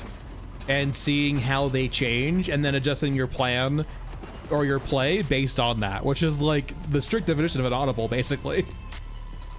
Like backup plan sure is kind of the sort of the same thing, but like that's more if plan A goes to shit, you have another plan. This is more of if plan A doesn't really even exist.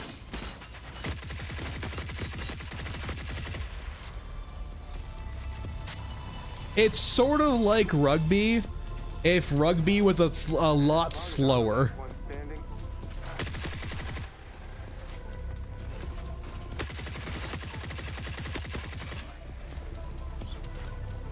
I would say not by choice, Pavik. I know plenty of people who are really pissed off, including myself, about sports betting in the US because it's at like, I don't care if it exists, right? Because if it doesn't exist, that means bookies are gonna do it, and that means there's crime. And like people profiteering off that. I'm okay with there being corporations who do sports betting. I am against them advertising. They should not be allowed to advertise their service. Because you want to know what every other commercial for sports, for anything sports related is sports betting, at the least. It's fucking annoying as shit, is insane. You should not be allowed to advertise sports betting. Or just betting in general, to be honest.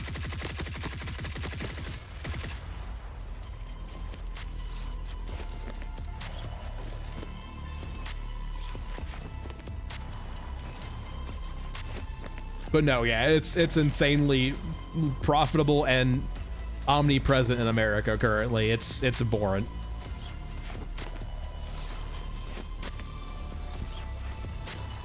It's so bad, for example, that like there's actually like sometimes the company that actually like lets you watch your content for your sports team is the fucking sports book now.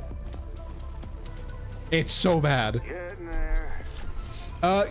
Ghostly, you kind of walk around, you enjoy the vibes, you loot, you kill, you get new stuff occasionally. You mainly buy upgrades for your innards base. It's like, it's hard to explain exactly what you do, but it's kind of just you explore, you loot, you kill, and you kind of do new stuff along the way.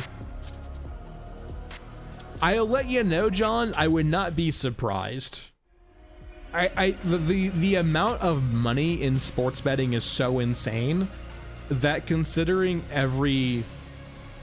I cannot recall, I don't think any sports team or sports like NFL, NHL, NBA, NBL, I don't think any of those are not for profit. So naturally, they're going to be all for the thing that makes them more money.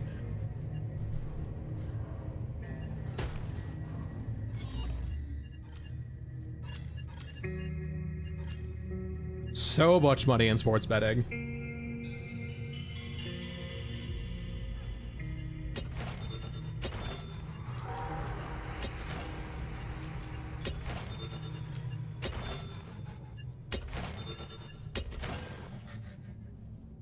I've heard HK's in the stack now. I'm personally not really around long enough for watch HK stack. Personally, the fact that they allowed HKs to stack, maybe it was by accident. Maybe it wasn't actually on purpose. But the idea of me is that we got HK stacking before we got HK reworks is fucking insane. The fact that I can still kill Europans and get a Euruscan HK, to me, is insane.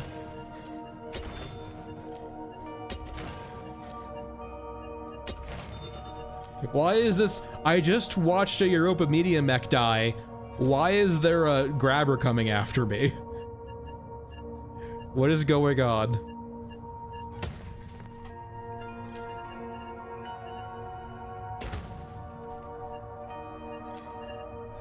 Oh, I know I know what you're describing. I've heard it before, and I know it's not an accident. Like, it seems like it's on purpose. At the same time, though, like, we got that before we got actually like any reworks to the HK system at all.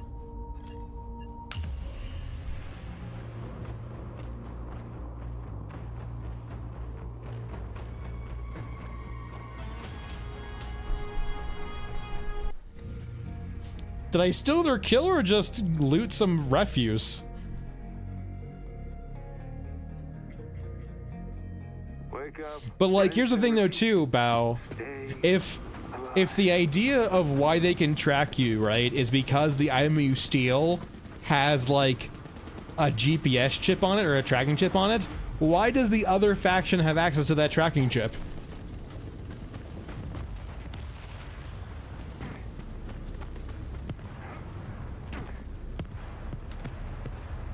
All right, we have... Okay, this is a good setup. We have one media mech for Europa. I just need more tanks or enemies to start killing it, ideally. We decide what happens next. I'm not gonna lie, I get this... Okay, we have two, never mind. That makes it very unlikely now. I'm very curious how they choose spawns in this game. I don't want to say it's random. It feels like it's... I feel like part of the reluctance from shifting away from the IRL timer is I think the IRL timer might be controlling more than they're letting on.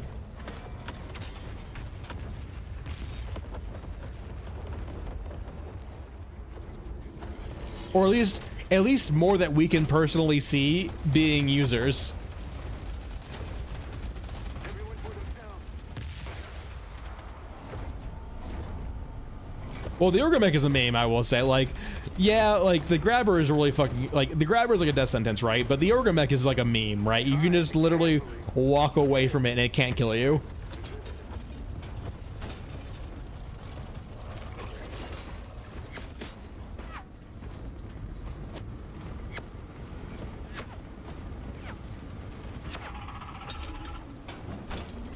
Alright, no codexes this run.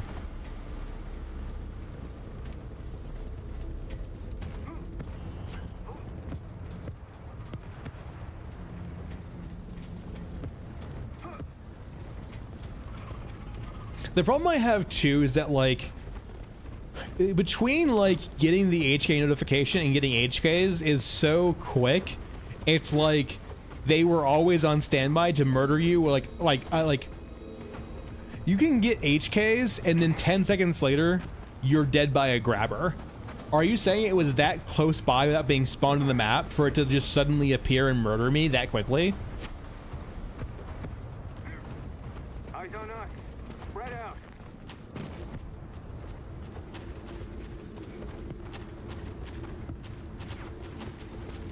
I mean, that is a thought too. I could go summon Opals. Granted, I don't think Opals do enough damage where it would be...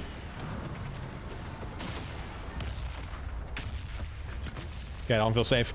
Like, the Opals do not do enough damage for them to reliably kill mechs in any, like, reasonable time frame. Granted, Opals also can't die, so they will eventually technically kill medium mechs.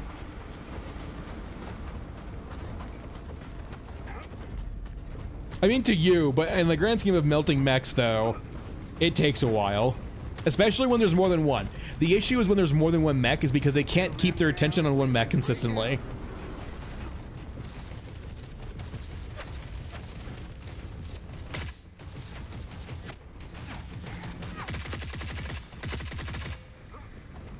Like, and it becomes this question, right?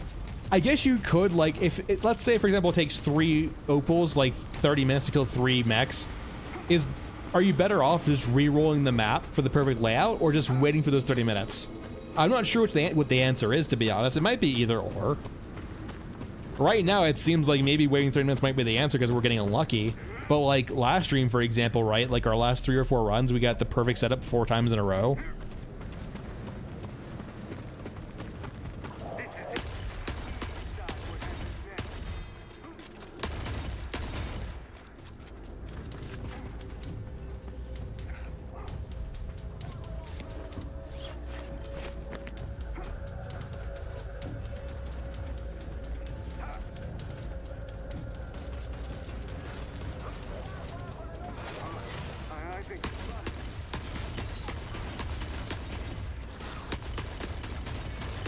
Wait, really? They just spawned to that? Really? Even when you're close by?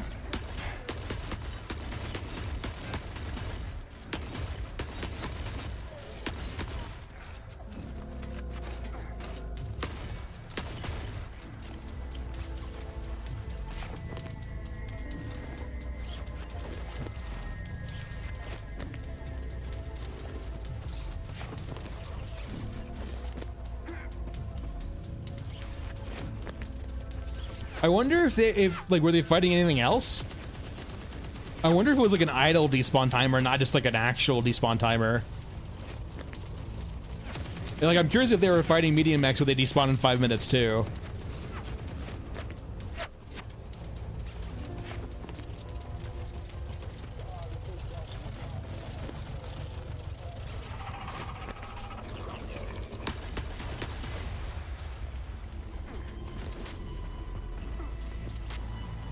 Let me let you. Or not, okay.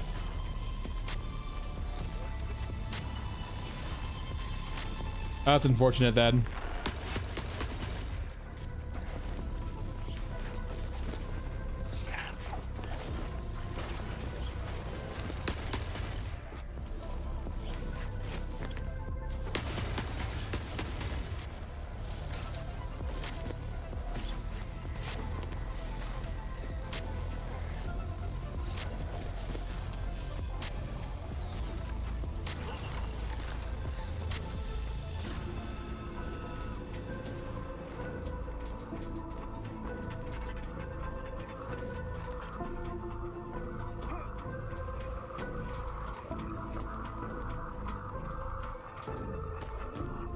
All right, out we go.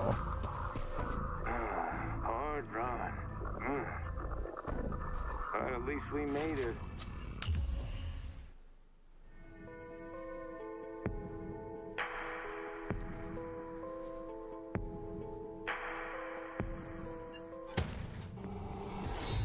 Head over to Yield. Actually, let's do some Gorillas. Gorillas, I think, are getting a little pissed at us too.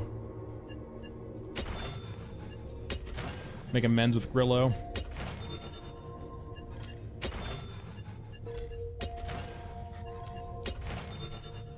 I mean, we're basically there, even if we aren't exactly there.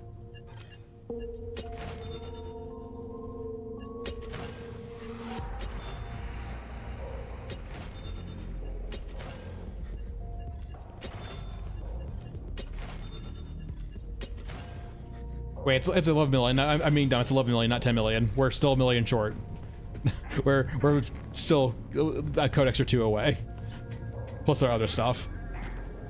Alright though, that's it for today everyone. Thanks for watching. I'll be back next Thursday. I'm really busy this weekend with GA work, or graduate work, so I will not be available for streaming at all. Otherwise, take it easy. I will see you guys next Thursday for streaming again. Maybe patch? It won't probably be the end of the month though.